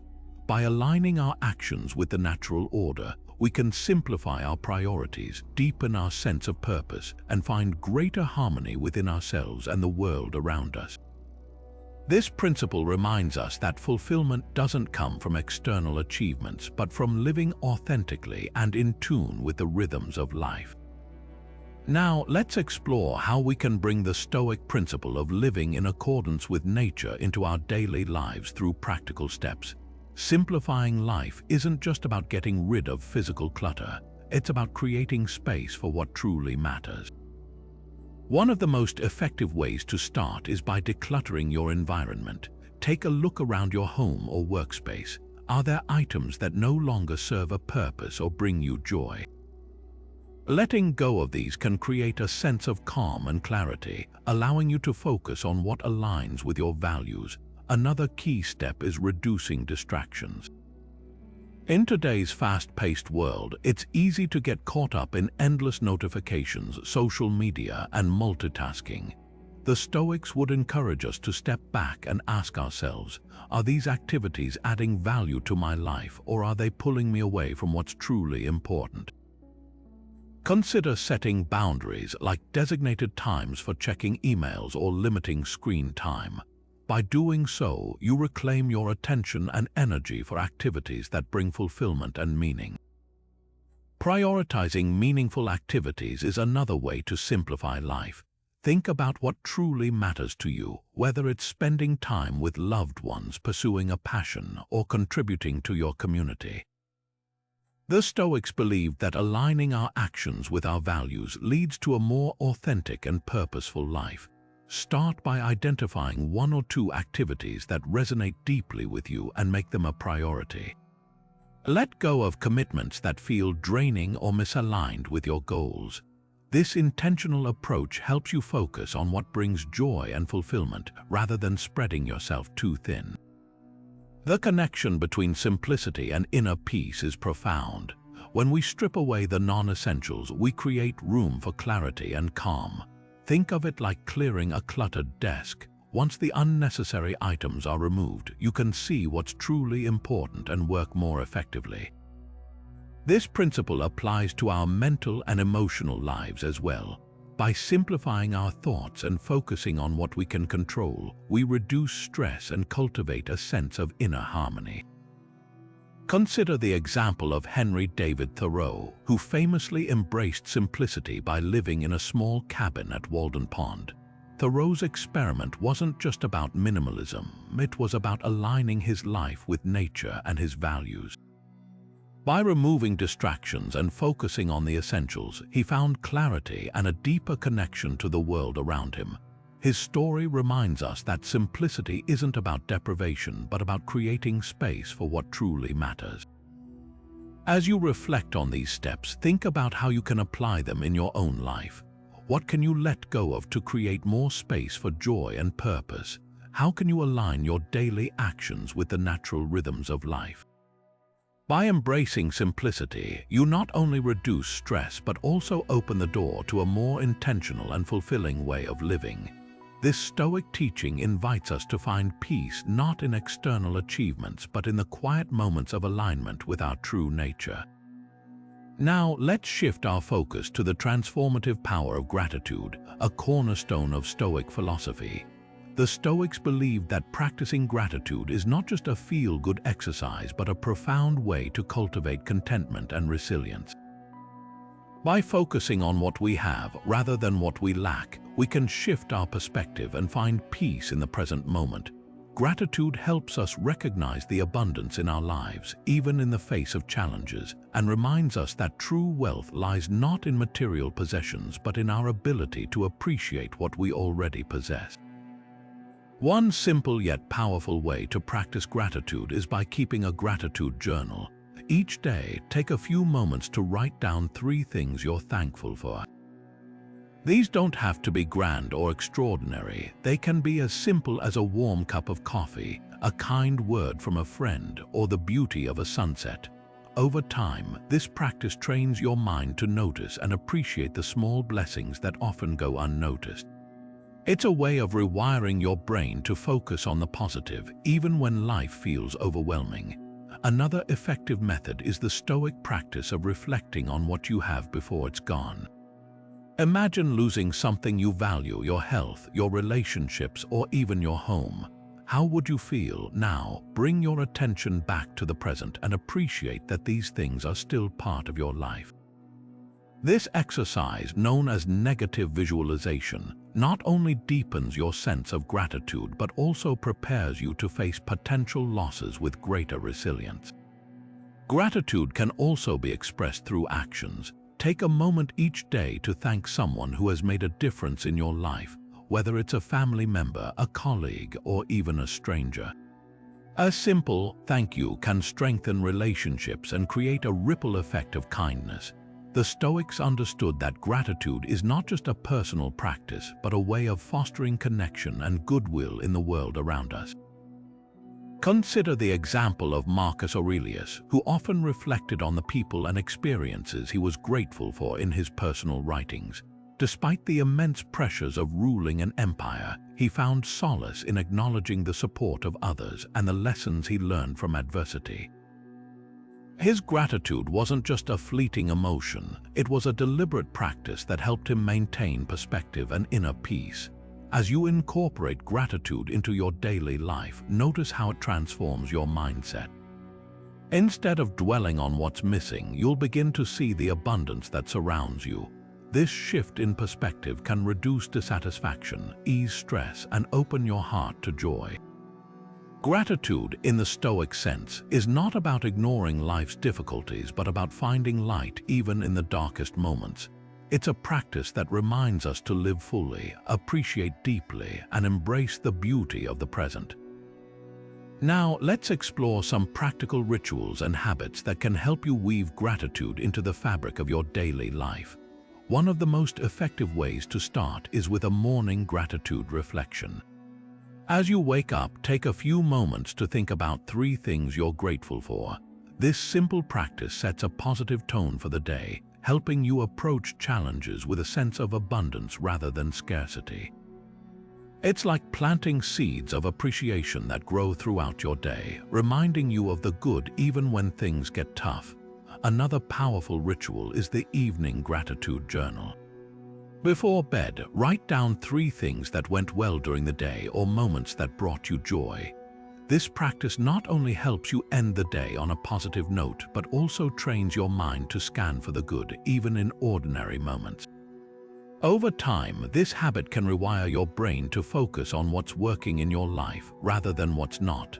Studies have shown that consistent gratitude journaling can improve sleep, reduce stress, and even boost overall happiness. For those who prefer a more interactive approach, consider a gratitude jar. Each day, write down something you're thankful for on a small piece of paper and drop it into the jar. Over weeks or months, you'll accumulate a tangible reminder of all the blessings in your life. On difficult days, you can revisit these notes to remind yourself of the good that exists, even when it feels out of reach. Gratitude can also be practiced in community. Try starting a gratitude circle with friends or family, where each person shares something they're thankful for. This not only strengthens your relationships, but also creates a shared sense of appreciation and connection. The Stoics believed that gratitude is not just an individual practice, but a way to foster harmony and goodwill in the world around us. Consider the example of Oprah Winfrey, who has spoken openly about how keeping a gratitude journal transformed her life. Despite facing numerous challenges and setbacks, she credits this practice with helping her maintain perspective and resilience. By consistently focusing on what she was grateful for, she cultivated a mindset of abundance that carried her through even the toughest times. The psychological benefits of gratitude are well documented. Regularly practicing gratitude has been linked to increased levels of dopamine and serotonin, the brain's feel-good chemicals. It can also reduce cortisol, the stress hormone, helping you feel calmer and more centered. Emotionally, gratitude fosters resilience, helping you bounce back from adversity with greater ease. It's not about ignoring life's difficulties, but about finding light even in the darkest moments. As you experiment with these rituals, notice how they shift your mindset. Over time, you'll find that gratitude becomes less of a practice and more of a way of being. It's a gentle reminder to pause, appreciate, and find joy in the present moment. And as the Stoics taught, this simple yet profound practice can be a powerful tool for overcoming adversity and living a life of meaning and fulfillment. Now let's shift our focus to the Stoic teaching of courage, a virtue that goes far beyond the physical bravery we often associate with it. In Stoicism, courage is about more than facing danger or taking risks. It's about standing firm in the face of fear, uncertainty, and adversity, whether that's in our external circumstances or within ourselves. The Stoics believed that true courage involves moral and emotional strength, the ability to do what's right, even when it's difficult, and to remain steadfast when life feels overwhelming. Think of courage as the inner resolve to confront your fears, not just the ones that make your heart race, but the quieter, more insidious fears that hold you back. Maybe it's the fear of failure, rejection, or even success. Perhaps it's the fear of stepping into the unknown, whether that's starting a new career, ending a toxic relationship, or simply speaking your truth. Courage in the Stoic sense is about acknowledging these fears and choosing to move forward anyway.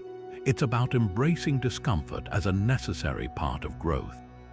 Consider the example of Marcus Aurelius, one of history's most famous Stoic philosophers. As a Roman emperor, he faced immense challenges, wars, political turmoil, and personal loss. Yet he consistently demonstrated courage not through grand gestures of heroism, but through his quiet determination to act with integrity and wisdom, even in the most trying circumstances.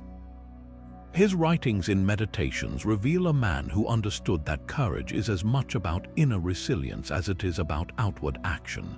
So, how can you cultivate this kind of courage in your own life? Start by identifying the fears that are holding you back. What's the worst that could happen if you faced them? Often, we realize that the fear itself is far worse than the actual outcome. Next, take small, deliberate steps toward confronting those fears. Maybe it's having a difficult conversation, setting a boundary, or pursuing a goal that feels out of reach. Each small act of courage builds your confidence and strengthens your ability to face bigger challenges. Courage also involves embracing vulnerability. It's about admitting when you're scared, asking for help when you need it, and being willing to fail. The Stoics taught that failure isn't something to fear, it's an opportunity to learn and grow. By reframing failure as a teacher rather than a threat, you can approach challenges with a sense of curiosity and determination rather than dread. Ultimately, courage is about aligning your actions with your values even when it's hard. It's about standing up for what you believe in, even when it's unpopular, and staying true to yourself, even when the world tries to push you in a different direction. As you practice courage, you'll find that it becomes less about conquering fear and more about living with purpose and authenticity. And in doing so, you'll discover that courage isn't just a virtue, it's a way of life. Now, let's explore how to build courage through action, a practice that transforms the Stoic virtue of courage from an abstract idea into a lived experience. Courage isn't something you're born with, it's something you cultivate through deliberate effort and consistent practice. The key is to start small, taking small risks even if they feel uncomfortable, helps you build the confidence to tackle bigger challenges over time. Think of it like training a muscle. The more you use it, the stronger it becomes. One effective strategy is to face your fears gradually. Instead of diving headfirst into a situation that feels overwhelming, break it down into manageable steps. For example, if public speaking terrifies you, start by sharing your thoughts in a small group or recording yourself speaking. Each small victory builds your resilience and prepares you for the next step. The Stoics believed that preparation is essential to courage. By anticipating challenges and mentally rehearsing how you'll respond, you can approach difficult situations with greater calm and clarity. Mindset also plays a crucial role in building courage. The Stoics taught that our perception of a situation determines how we respond to it. If you view a challenge as an insurmountable obstacle, it will feel overwhelming. But if you see it as an opportunity to grow, you'll approach it with curiosity and determination. Reframing fear as a signal for growth rather than a threat can help you move forward with confidence. Remember, courage isn't the absence of fear, it's the willingness to act despite it. Support from others can also bolster your courage. Surround yourself with people who encourage and inspire you, whether it's a mentor, a friend, or a community of like-minded individuals. The Stoics understood the importance of learning from others and drawing strength from their wisdom. Sharing your struggles and victories with trusted individuals can provide perspective and remind you that you're not alone in your journey. Consider the story of Epictetus, a Stoic philosopher who exemplified courage in the face of adversity. Born into slavery, he endured immense hardship but refused to let his circumstances define him. Through his teachings, he emphasized that true freedom comes from within, from the ability to control your thoughts and actions, no matter what life throws at you. Epictetus's life is a testament to the power of courage, not as a grand gesture, but as a daily practice of resilience and self-mastery. To build courage in your own life, start by identifying one fear or challenge you've been avoiding. Break it down into smaller, actionable steps and commit to taking the first one. Prepare yourself mentally by visualizing success and reminding yourself of your values. Seek support from those who believe in you, and don't be afraid to ask for help when you need it. Remember, every act of courage, no matter how small, brings you closer to living a life of purpose and authenticity. As you continue to practice courage, you'll find that it becomes less about overcoming fear and more about embracing the opportunities that lie on the other side. Each step forward strengthens your resolve and deepens your understanding of what it means to live with Stoic courage. And in doing so, you'll discover that courage isn't just a virtue, it's a path to a more fulfilling and resilient life. Now turning to the Stoic teaching of justice, we find a principle that goes beyond mere fairness. It's about treating others with respect and dignity, recognizing the inherent worth of every individual. The Stoics believed that justice is one of the four cardinal virtues, essential for living a life of integrity and harmony. At its core, justice is about doing what is right, not just for ourselves but for the greater good of society.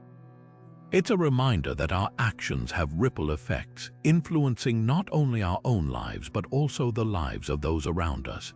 In personal relationships, practicing justice means listening with empathy, speaking with honesty, and acting with kindness.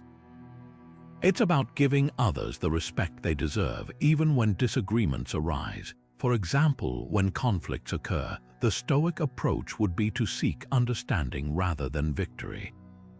Instead of focusing on who's right or wrong, ask yourself, how can I respond in a way that upholds fairness and preserves the relationship? This mindset fosters trust and deepens connections, creating a foundation for healthier, more meaningful interactions. In professional settings, justice takes the form of fairness in decision-making and accountability in leadership. A Stoic leader strives to create an environment where everyone feels valued and heard. This might mean advocating for equitable opportunities, addressing biases, or ensuring that credit is given where it's due. Consider a manager who notices a team member being overlooked for their contributions. By stepping in to acknowledge their efforts, the manager not only upholds justice but also inspires loyalty and motivation within the team. The Stoics also emphasize that justice extends beyond individual actions. It's about contributing to a better society. This could mean volunteering your time, supporting causes that promote equality, or simply being a voice for those who may not have one. Marcus Aurelius, a Stoic philosopher and Roman emperor, often reflected on his duty to serve others, writing, "What is not good for the hive is not good for the bee." His words remind us that our well-being is deeply connected to the well-being of those around us.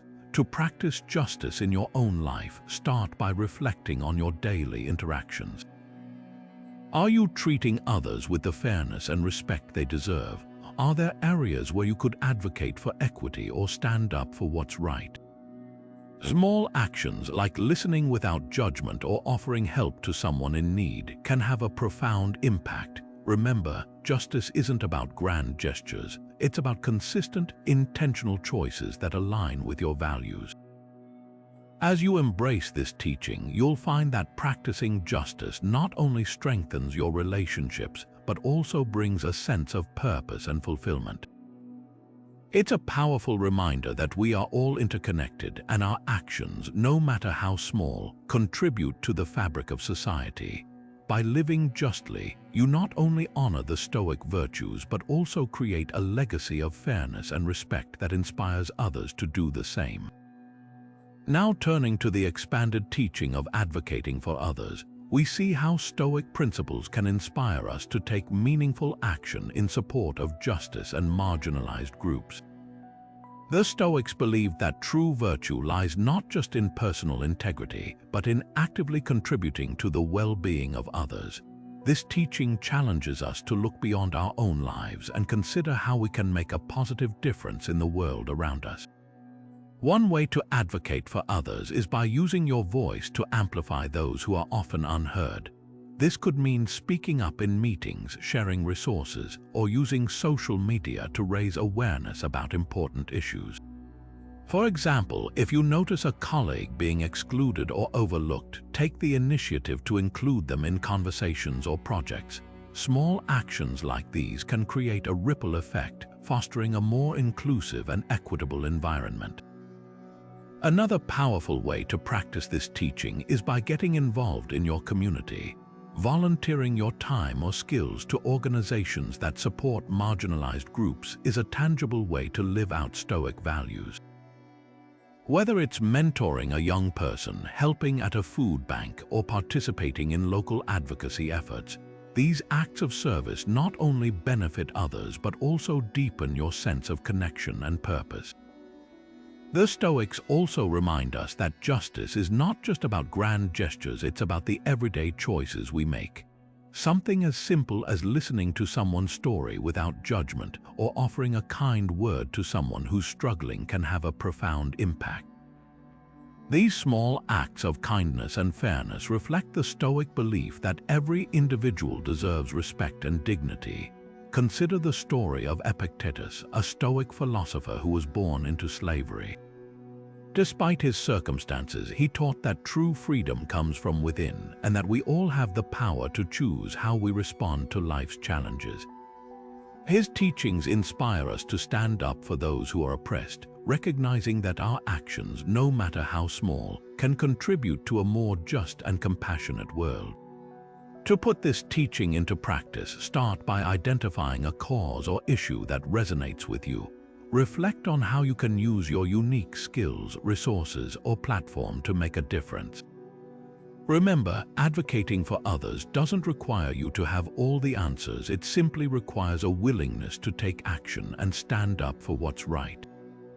As you embrace this expanded teaching, you'll find that advocating for others not only strengthens your sense of purpose, but also deepens your connection to the world around you. It's a reminder that justice is not a distant ideal but a lived practice, one that begins with small, intentional steps. By standing up for others, you honor the Stoic virtues and contribute to a legacy of fairness, compassion, and hope. Now shifting our focus to the practice of temperance, we explore how Stoicism teaches us the value of moderation and self-control in all aspects of life. Temperance, one of the four cardinal virtues in Stoic philosophy, is about finding balance and avoiding extremes. It's not about denying yourself pleasure or living a life of deprivation, but rather about making thoughtful, intentional choices that align with your values and long-term well-being. At its core, temperance is about recognizing when enough is enough. Whether it's in our consumption of food, our use of time, or our emotional reactions, temperance helps us avoid the pitfalls of excess. For example, indulging in too much of something, be it food, entertainment, or even work, can lead to imbalance and dissatisfaction. By practicing temperance, we learn to enjoy life's pleasures without letting them control us. One practical way to cultivate temperance is by setting clear boundaries. This might mean limiting screen time, creating a balanced diet, or establishing a routine that allows for both productivity and rest. The Stoics believed that self-discipline is the foundation of a virtuous life, and temperance is a key part of that discipline. When we exercise moderation, we gain greater control over our impulses and make decisions that serve our higher goals. Another aspect of temperance is emotional regulation. The Stoics taught that our emotions should not dictate our actions. By practicing temperance, we can respond to challenges with calmness and clarity rather than reacting impulsively. For instance, when faced with anger or frustration, temperance encourages us to pause, reflect, and choose a measured response. This not only helps us navigate difficult situations more effectively, but also strengthens our inner peace. Consider the example of Seneca, a Stoic philosopher who emphasized the importance of temperance in daily life. He advised his followers to avoid excess in wealth, power, and even emotions, reminding them that true happiness comes from living in harmony with nature and reason. His teachings remind us that temperance is not about restriction, but about aligning our actions with what is truly meaningful. To incorporate temperance into your life, start by identifying areas where you tend to overindulge or lose balance. Reflect on how these habits impact your well-being and consider small, manageable changes you can make. Perhaps it's cutting back on unnecessary spending, reducing distractions, or practicing mindfulness to stay present. Remember, temperance is a gradual practice. It's about progress, not perfection. As you embrace this teaching, you'll find that temperance brings a sense of freedom and fulfillment. By avoiding excess and making wiser choices, you create space for what truly matters. It's a reminder that living a virtuous life isn't about rigid rules, but about cultivating balance and harmony in all that you do. Through temperance, you honor the Stoic virtues and move closer to a life of purpose and inner peace. Now turning to the practical side of temperance, let's explore how we can actively cultivate balance in our daily lives. One of the most effective ways to practice temperance is by setting clear, intentional limits. For instance, if you find yourself spending too much time on social media, consider setting a daily time limit. This small act of self-discipline can help you reclaim your time and focus on what truly matters.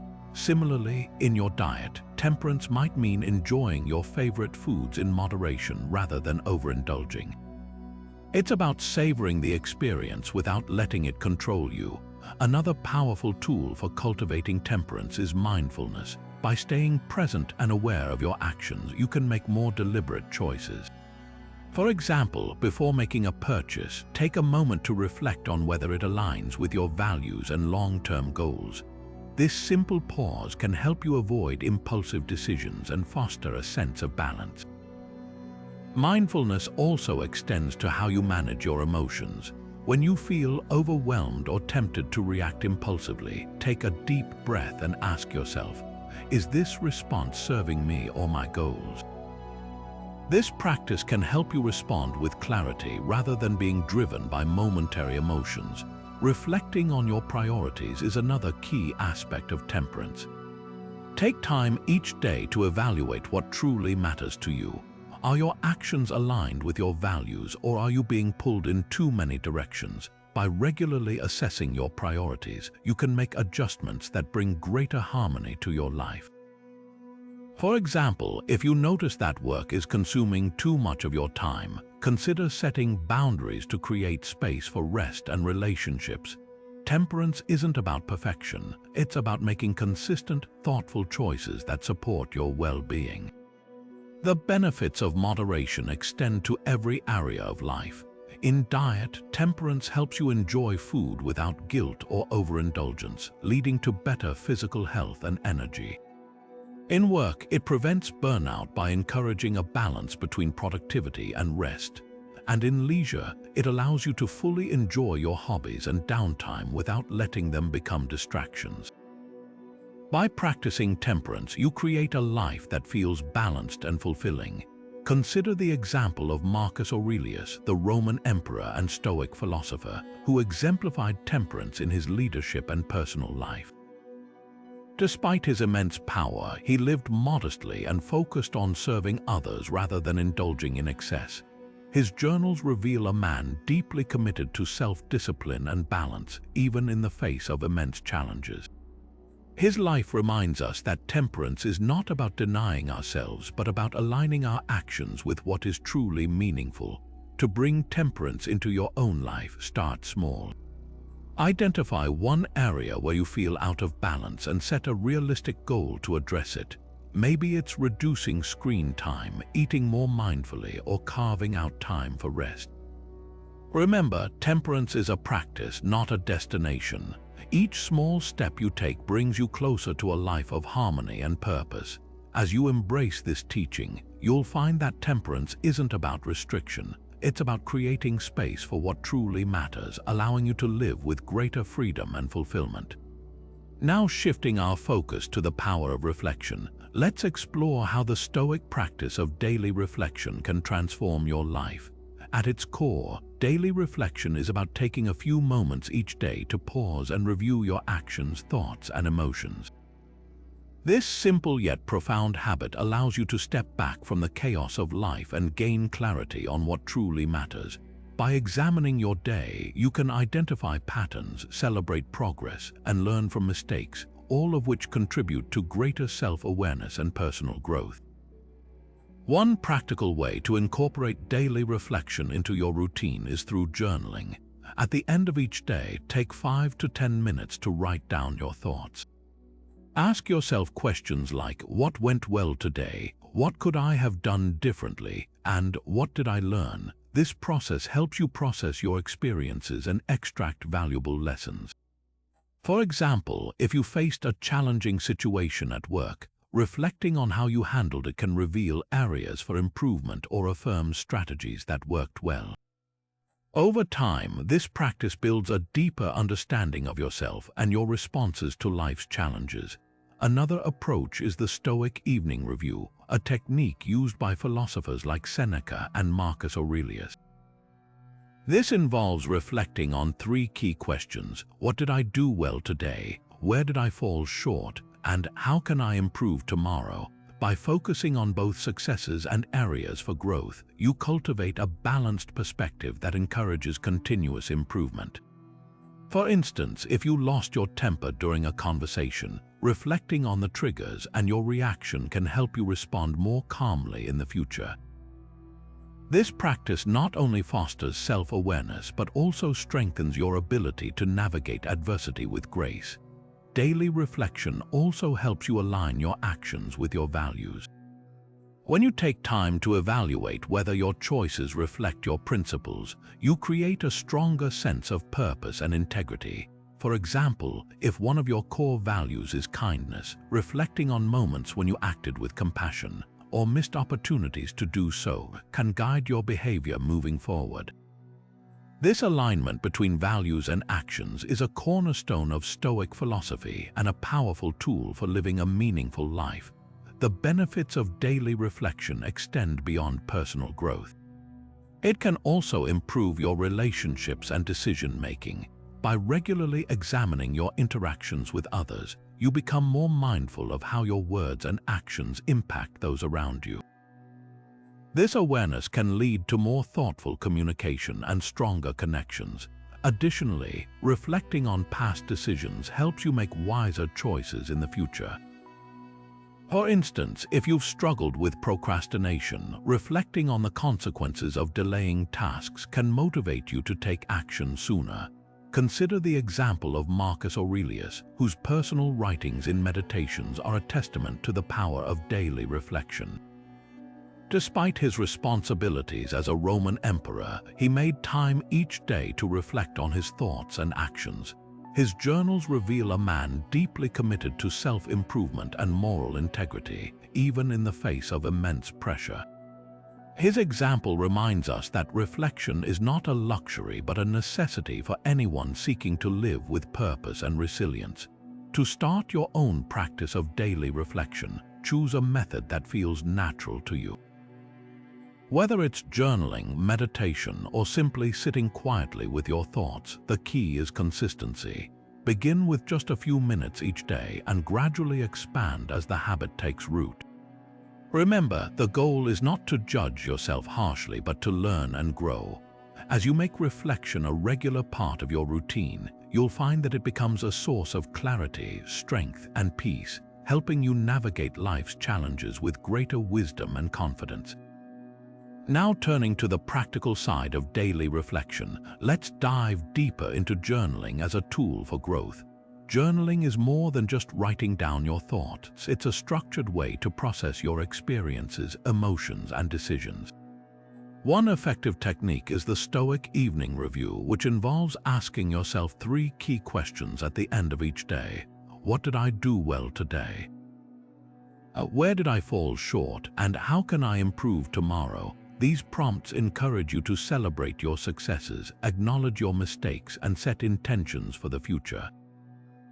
For example, if you handled a difficult conversation with patience, recognizing that can reinforce positive behavior. On the other hand, if you reacted impulsively, reflecting on what triggered that response can help you prepare for similar situations in the future. Another powerful journaling prompt is to reflect on your values and how well your actions aligned with them. Ask yourself, did I act with integrity today? Or did I show kindness when it mattered? This practice helps you stay grounded in your principles and ensures that your daily choices reflect what truly matters to you. For instance, if one of your core values is honesty, reflecting on moments when you were truthful or when you struggled to be can guide you toward more authentic interactions. Consistent journaling also plays a significant role in emotional regulation. By putting your feelings into words, you create distance from intense emotions, allowing you to process them more calmly. For example, if you felt overwhelmed by stress during the day, writing about it can help you identify the root cause and develop strategies to manage it better.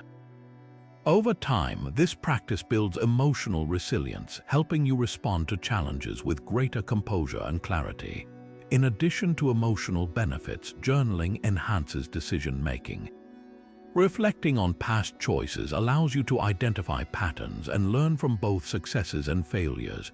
For instance, if you've struggled with procrastination, journaling about the consequences of delaying tasks can motivate you to take action sooner. Similarly, reviewing decisions that led to positive outcomes can reinforce effective strategies and build confidence in your ability to make wise choices. Consider the example of Seneca, one of the most influential Stoic philosophers. He was known for his habit of daily reflection through letters and journaling. In his writings, he often reviewed his actions and thoughts, seeking to align them with Stoic principles. Despite facing political turmoil and personal challenges, Seneca used reflection as a tool to maintain his composure and moral integrity. His example shows how journaling can help us navigate adversity with wisdom and resilience. To start your own journaling practice, choose prompts that resonate with you and set aside a few minutes each day to reflect. You might begin with the Stoic evening review or create your own questions based on your goals and values. The key is consistency over time. This habit will deepen your self-awareness, strengthen your emotional resilience, and guide you toward a more intentional and fulfilling life. As you make journaling a regular part of your routine, you'll find that it becomes a source of clarity, growth, and peace, helping you face life's challenges with greater confidence and purpose. Now shifting our focus to the art of handling criticism, let's explore how Stoicism teaches us to accept feedback with grace and humility. Criticism, whether constructive or harsh, is an inevitable part of life. The Stoic approach encourages us to see it not as a personal attack, but as an opportunity for growth. By separating our emotions from the feedback itself, we can extract valuable lessons and improve ourselves without feeling diminished. Imagine you're at work and a colleague points out a mistake in your project. Instead of reacting defensively, a Stoic mindset would prompt you to pause and ask, "What can I learn from this?" Perhaps the feedback highlights an area where you can refine your skills or adopt a new approach. By viewing criticism as a tool for self-improvement, you transform what could have been a tense moment into a stepping stone for progress. This shift in perspective not only helps you grow but also strengthens your relationships, as others see you as open and willing to learn. In personal relationships, criticism can feel even more challenging.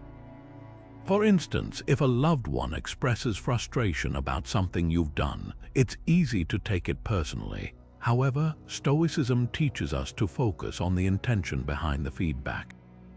Is it coming from a place of care and concern? If so, responding with gratitude and a willingness to understand can deepen trust and connection. Even if the criticism feels unfair, responding calmly and thoughtfully demonstrates emotional maturity and resilience. A powerful example of this principle in action comes from Marcus Aurelius, who faced constant scrutiny and criticism as a Roman emperor. Instead of reacting with anger or defensiveness, he used feedback as a mirror to reflect on his actions and align them with his values. His ability to accept criticism gracefully allowed him to lead with wisdom and integrity, even in the face of immense pressure. His example reminds us that criticism, when approached with humility, can be a catalyst for personal and professional growth. To apply this teaching in your own life, start by reframing how you perceive feedback. When criticism arises, take a moment to breathe and detach from any initial emotional reaction.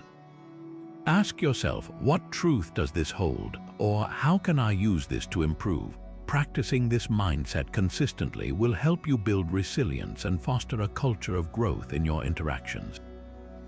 Over time, you'll find that accepting criticism gracefully not only enhances your personal development, but also strengthens your ability to navigate challenges with confidence and poise. Now turning to the practical steps for learning from feedback, let's explore how Stoicism equips us to process criticism constructively. One of the most effective strategies is to separate emotions from facts. When feedback comes your way, it's natural to feel defensive or upset, but Stoicism teaches us to pause and ask, what is being said and what can I take from it? By focusing on the factual content of the criticism rather than the emotional sting, you can extract valuable insights without letting negativity cloud your judgment.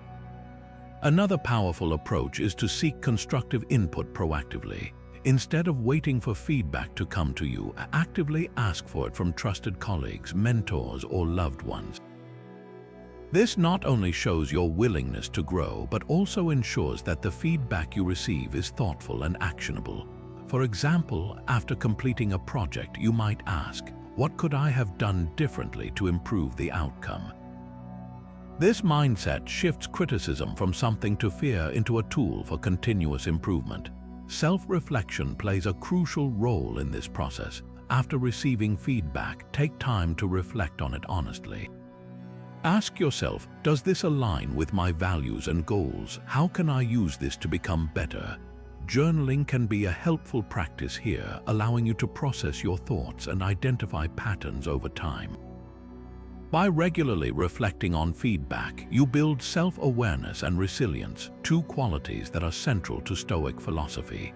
A compelling example of this principle in action comes from the life of Epictetus, a Stoic philosopher who endured significant hardship, including being born into slavery.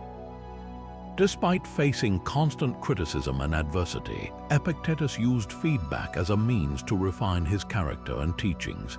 He famously said, "It's not what happens to you, but how you react to it that matters." By embracing criticism as an opportunity for growth, he transformed his challenges into a legacy of wisdom that continues to inspire millions today. To apply these strategies in your own life, start by creating a habit of seeking and reflecting on feedback regularly. When criticism arises, remind yourself that it's not a reflection of your worth but an opportunity to learn and grow.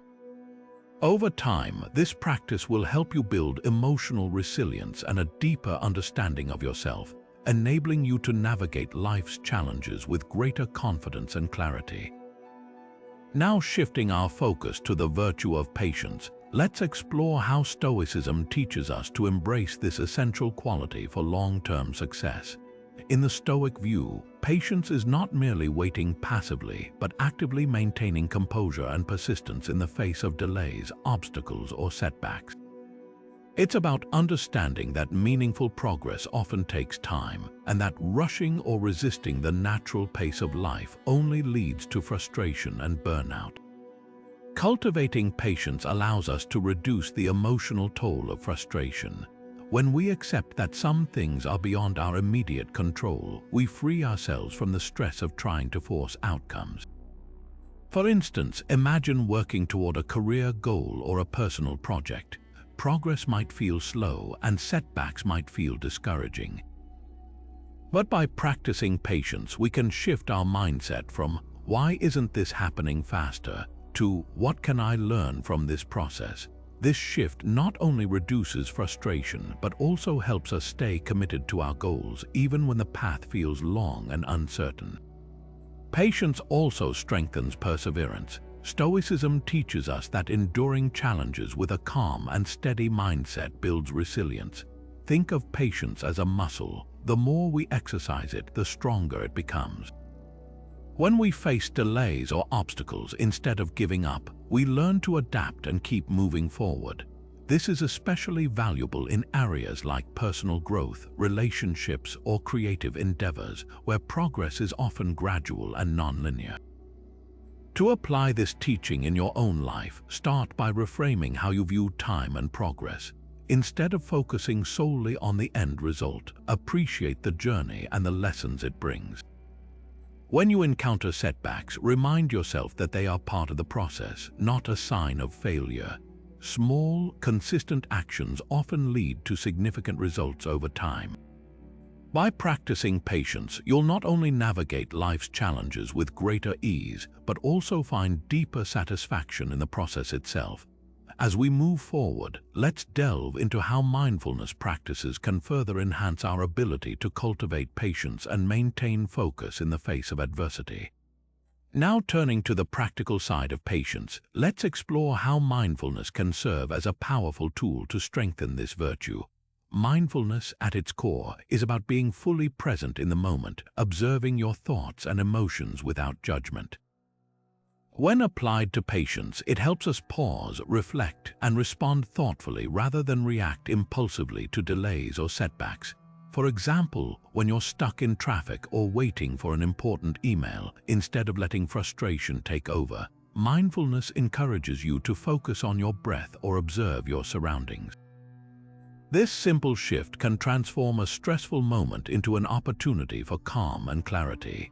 One effective mindfulness practice for building patience is the body scan technique. This involves taking a few minutes to mentally scan your body from head to toe, noticing any tension or discomfort. By directing your attention inward, you create a mental space that allows you to step back from impatience and regain perspective. Another technique is mindful breathing, where you focus on the rhythm of your breath, counting each inhale and exhale. These practices not only help you stay grounded, but also train your mind to handle waiting periods with grace. Reframing challenges as opportunities is another way mindfulness enhances patience. When faced with a delay or obstacle, ask yourself, "What can I learn from this?" Or, "How can I use this time productively?" For instance, a writer facing writer's block might use the downtime to read, gather inspiration, or reflect on their goals. By shifting your mindset, you turn what could be a frustrating experience into a chance for growth and creativity. This approach is particularly valuable in relationships where patience can foster deeper understanding and connection. Instead of reacting to a partner's shortcomings, mindfulness helps you respond with empathy and compassion, strengthening the bond over time. The benefits of patience extend to career growth as well. Consider the story of Thomas Edison, who famously said, "I have not failed. I've just found 10,000 ways that won't work." His relentless patience and persistence in the face of countless setbacks ultimately led to groundbreaking inventions. Similarly, in today's fast-paced world, patience allows professionals to navigate challenges, build meaningful relationships, and achieve long-term success. Whether you're working on a complex project or climbing the corporate ladder, patience ensures you stay focused and resilient, even when progress feels slow. To incorporate these practices into your daily life, start small. Dedicate a few minutes each day to mindfulness exercises such as meditation or journaling. Reflect on moments when impatience arises and explore how you can respond differently. Over time, these habits will help you cultivate a deeper sense of patience, enabling you to approach life's challenges with calm and confidence. As we continue, let's examine how letting go of resentment can further enhance our emotional resilience and inner peace. Now turning to the transformative power of releasing resentment, Stoicism teaches us that holding onto grudges is like carrying a heavy weight that only burdens ourselves.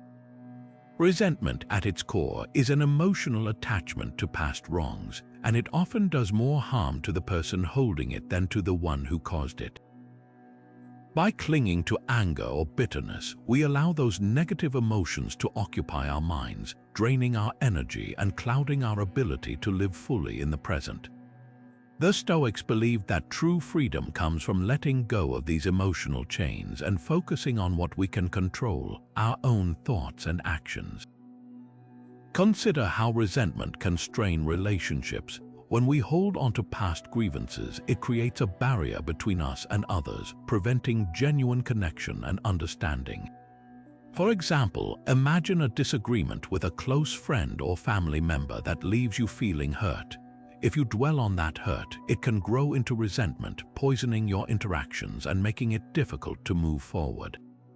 But by choosing to let go, you open the door to forgiveness and reconciliation, allowing the relationship to heal and grow stronger. This doesn't mean ignoring the wrong or pretending it didn't happen. It means choosing to release the emotional grip it has on you. Letting go of resentment also has profound benefits for your mental and emotional well-being. Studies have shown that holding onto anger and bitterness can lead to increased stress, anxiety, and even physical health issues. On the other hand, practicing forgiveness and releasing grudges can lower stress levels, improve mood, and enhance overall life satisfaction. A simple yet powerful exercise is to write a letter expressing your feelings, whether you send it or not. The act of putting your emotions into words can help you process and release them. Another approach is to reflect on the humanity of the person who wronged you, recognizing that everyone makes mistakes and has their own struggles. This perspective can soften your heart and make it easier to let go. In the workplace, resentment can be equally damaging. Holding on to grievances with colleagues or supervisors can create a toxic environment, stifling collaboration and productivity. By choosing to focus on solutions rather than blame, you can foster a more positive and constructive atmosphere. For instance, if a coworker takes credit for your idea instead of harboring resentment, you might address the issue calmly and assertively, ensuring your contributions are recognized moving forward. This approach not only preserves your peace of mind but also strengthens your professional relationships. The Stoic philosopher Epictetus once said, "It's not what happens to you but how you react to it that matters." This teaching reminds us that while we cannot control the actions of others, we can always choose how we respond. By letting go of resentment, we reclaim our power and create space for peace, growth, and connection. As we move forward, let's explore how embracing simplicity can further enhance our ability to navigate life's challenges with clarity and purpose. Now, as we delve deeper into the practice of forgiveness, let's explore some practical exercises that can help you release resentment and embrace a more peaceful mindset. One powerful method is to write a letter to the person who has wronged you. This letter doesn't need to be sent. Its purpose is to help you articulate your feelings and process your emotions.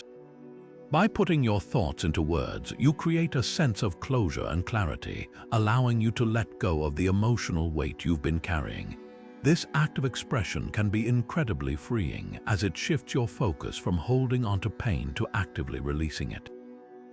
Another effective exercise is to reflect on the humanity of the person who caused you harm. Recognize that everyone makes mistakes, and often people act out of their own pain, fear, or misunderstanding. By seeing them as flawed individuals rather than villains, you can soften your heart and cultivate empathy. This doesn't mean excusing their behavior, but rather understanding it in a way that helps you detach from the emotional grip of resentment. This perspective can be transformative as it shifts your focus from blame to compassion, creating space for healing. The psychological and emotional benefits of forgiveness are well documented.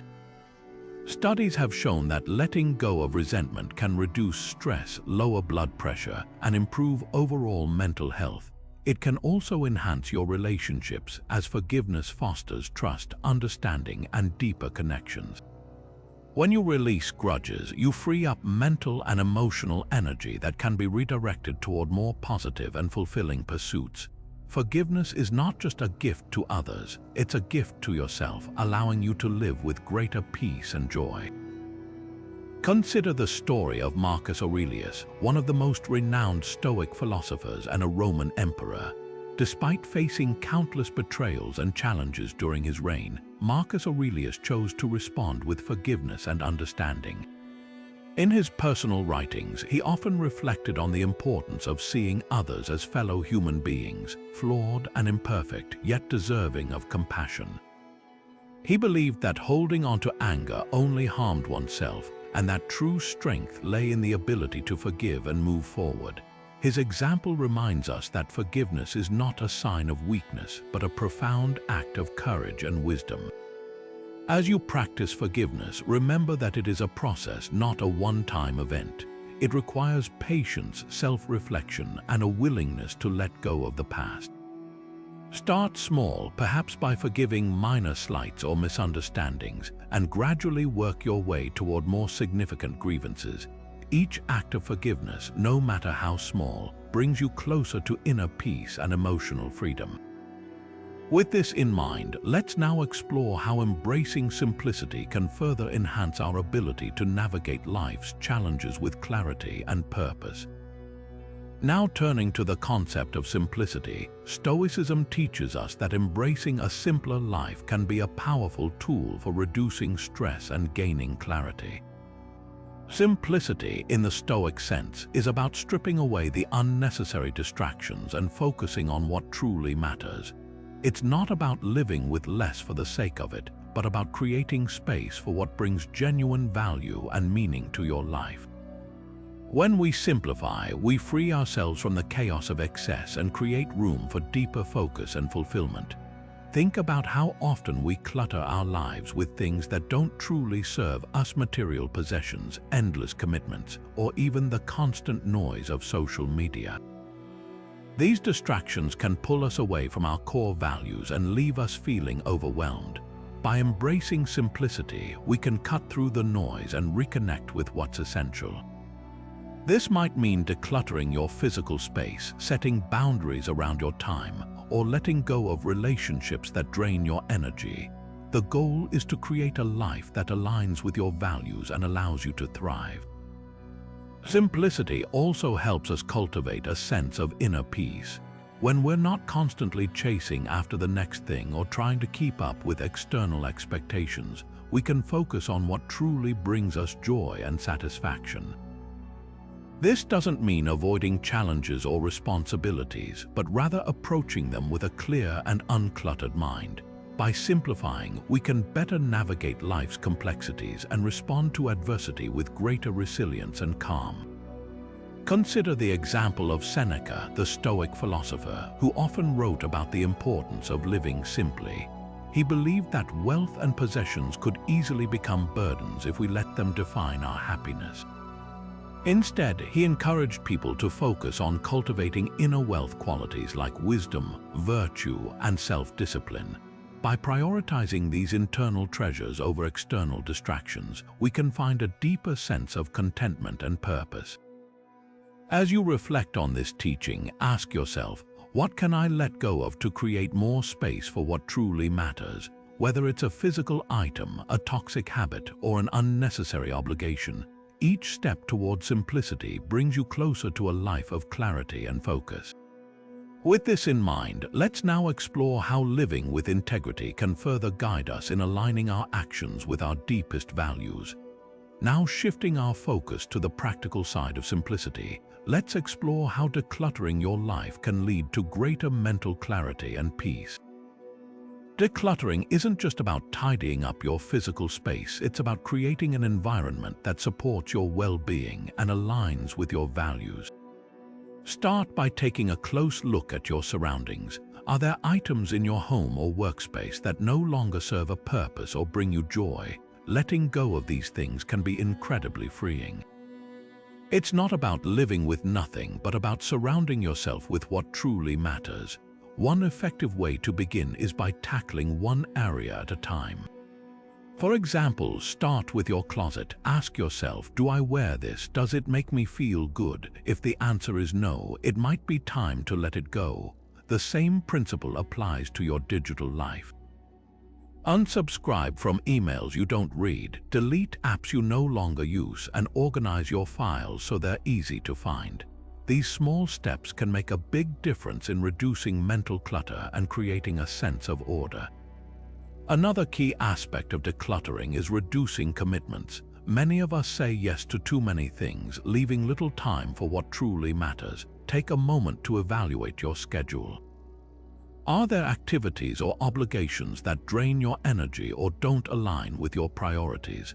Learning to say no can be challenging, but it's essential for creating space in your life. By focusing on fewer, more meaningful commitments, you'll have more time and energy to invest in what brings you joy and fulfillment. Simplicity also extends to how you approach your daily tasks. Instead of trying to do everything at once, focus on what's essential. Break larger tasks into smaller, manageable steps and tackle them one at a time. This approach not only reduces overwhelm but also helps you stay present and focused. When your mind isn't cluttered with endless to-dos, you'll find it easier to think clearly and make thoughtful decisions. Consider the story of Henry David Thoreau, who famously embraced simplicity by living in a small cabin near Walden Pond. By stripping away the distractions of modern life, he was able to focus on his writing and connect deeply with nature. Thoreau's experience reminds us that simplicity isn't about deprivation. It's about creating space for what truly enriches our lives. As you take steps to declutter your life, remember that simplicity is a journey, not a destination. It's about making intentional choices that bring you closer to your values and help you live with greater clarity and purpose. By embracing simplicity, you'll not only reduce stress but also create a foundation for resilience and inner peace. With this in mind, let's now turn to the final teaching, living with integrity, and how it can guide us in aligning our actions with our deepest values. Now turning to the final teaching, let's explore what it means to live with integrity according to Stoic philosophy. At its core, integrity is about aligning your actions with your deepest values, ensuring that what you do reflects who you truly are. This principle isn't just about doing the right thing when others are watching, it's about being consistent in your choices, even when no one is there to see them. Living with integrity means staying true to yourself, even when it's difficult or inconvenient. Consider how this teaching applies to everyday decisions.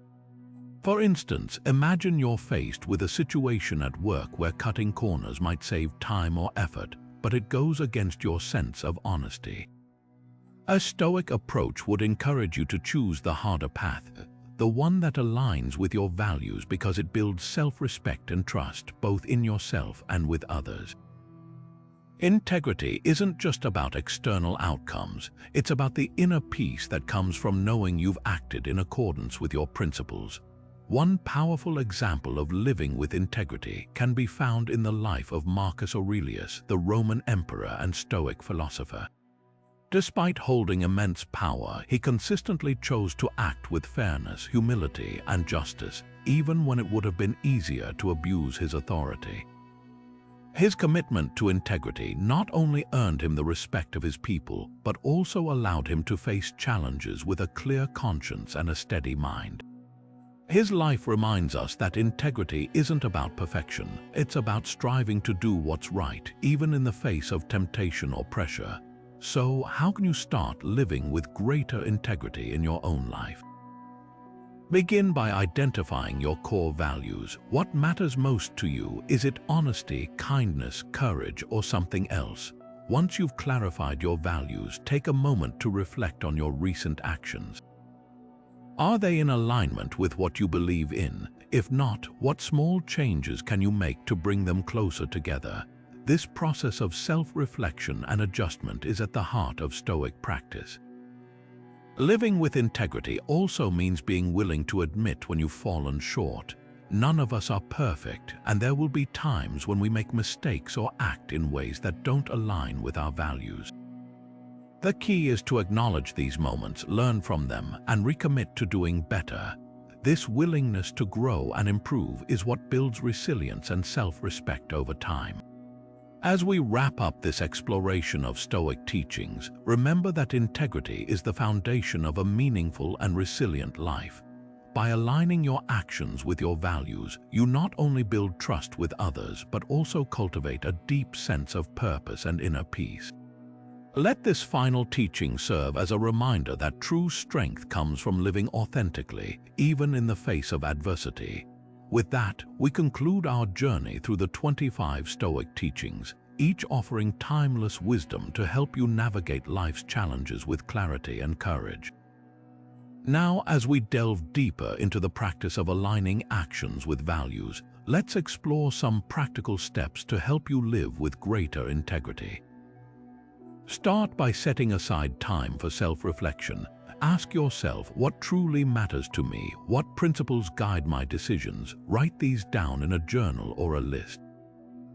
This exercise isn't just about identifying your values. It's about creating a clear roadmap for how you want to live your life.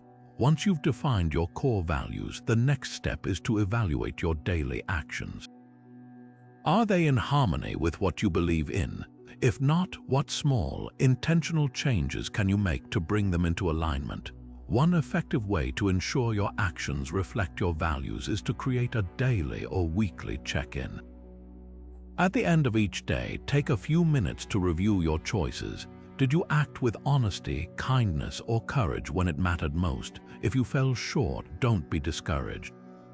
Instead, use it as an opportunity to learn and grow. This practice, rooted in Stoic philosophy, helps you stay accountable to yourself and fosters a deeper sense of self-awareness. Living with integrity isn't always easy. There will be moments when external pressures or temptations pull you away from your values. For example, imagine you're in a situation where speaking up for what's right could cost you socially or professionally. The challenge lies in staying true to yourself, even when it's uncomfortable. But the rewards are profound. When you act with integrity, you build trust with others, strengthen your self-respect, and cultivate a sense of inner peace that no external circumstance can shake. A powerful example of unwavering integrity can be found in the life of Cotto the Younger, a Roman statesman and Stoic philosopher. Cotto was known for his unyielding commitment to justice and virtue, even when it put him at odds with powerful figures like Julius Caesar. Despite facing immense political pressure and personal danger, Cotto refused to compromise his principles. His steadfastness not only earned him the admiration of his peers, but also left a lasting legacy of moral courage. Cato's life reminds us that integrity isn't about seeking approval, it's about staying true to what you believe, no matter the cost. As you strive to align your actions with your values, remember that this is a lifelong journey. There will be challenges, setbacks, and moments of doubt, but each time you choose integrity over convenience, you strengthen your character and move closer to living a life of purpose and authenticity. Let this teaching inspire you to take small, consistent steps toward aligning your actions with your deepest values, knowing that every choice you make shapes the person you are becoming. As we bring this exploration of Stoic teachings to a close, let's take a moment to reflect on the profound wisdom we've uncovered. These 25 principles, ranging from focusing on what you can control to embracing impermanence and living with integrity, are not just philosophical ideas. They are practical tools designed to help you navigate life's challenges with resilience, clarity, and purpose. Each teaching, whether it's practicing gratitude, turning obstacles into opportunities, or cultivating courage, offers a unique way to strengthen your mind and spirit in the face of adversity. The beauty of Stoicism lies in its simplicity and accessibility. You don't need to overhaul your life overnight. Instead, start small. Choose one or two teachings that resonate with you and begin incorporating them into your daily routine. Maybe it's journaling about what you can control, practicing mindfulness to stay present, or reflecting on your values to ensure your actions align with them. Over time, these small steps will build into a powerful foundation of resilience and inner peace. Remember, the journey of applying Stoic principles is not about perfection. It's about progress. There will be moments when you stumble, when challenges feel overwhelming, or when it's tempting to give in to frustration. But each time you choose to respond with wisdom, courage, or compassion, you grow stronger. You become more capable of handling whatever life throws your way. As you move forward, I encourage you to share your experiences. How have these teachings helped you? What challenges have you overcome by applying Stoic principles? Your stories can inspire others and create a community of support and growth. If you found value in this video, don't forget to subscribe and hit the notification bell for more insights on Stoicism and personal development. Together, let's continue this journey of self-discovery and resilience, one step at a time. Thank you for joining me, and remember, no matter what you're facing, you have the strength within you to rise above it.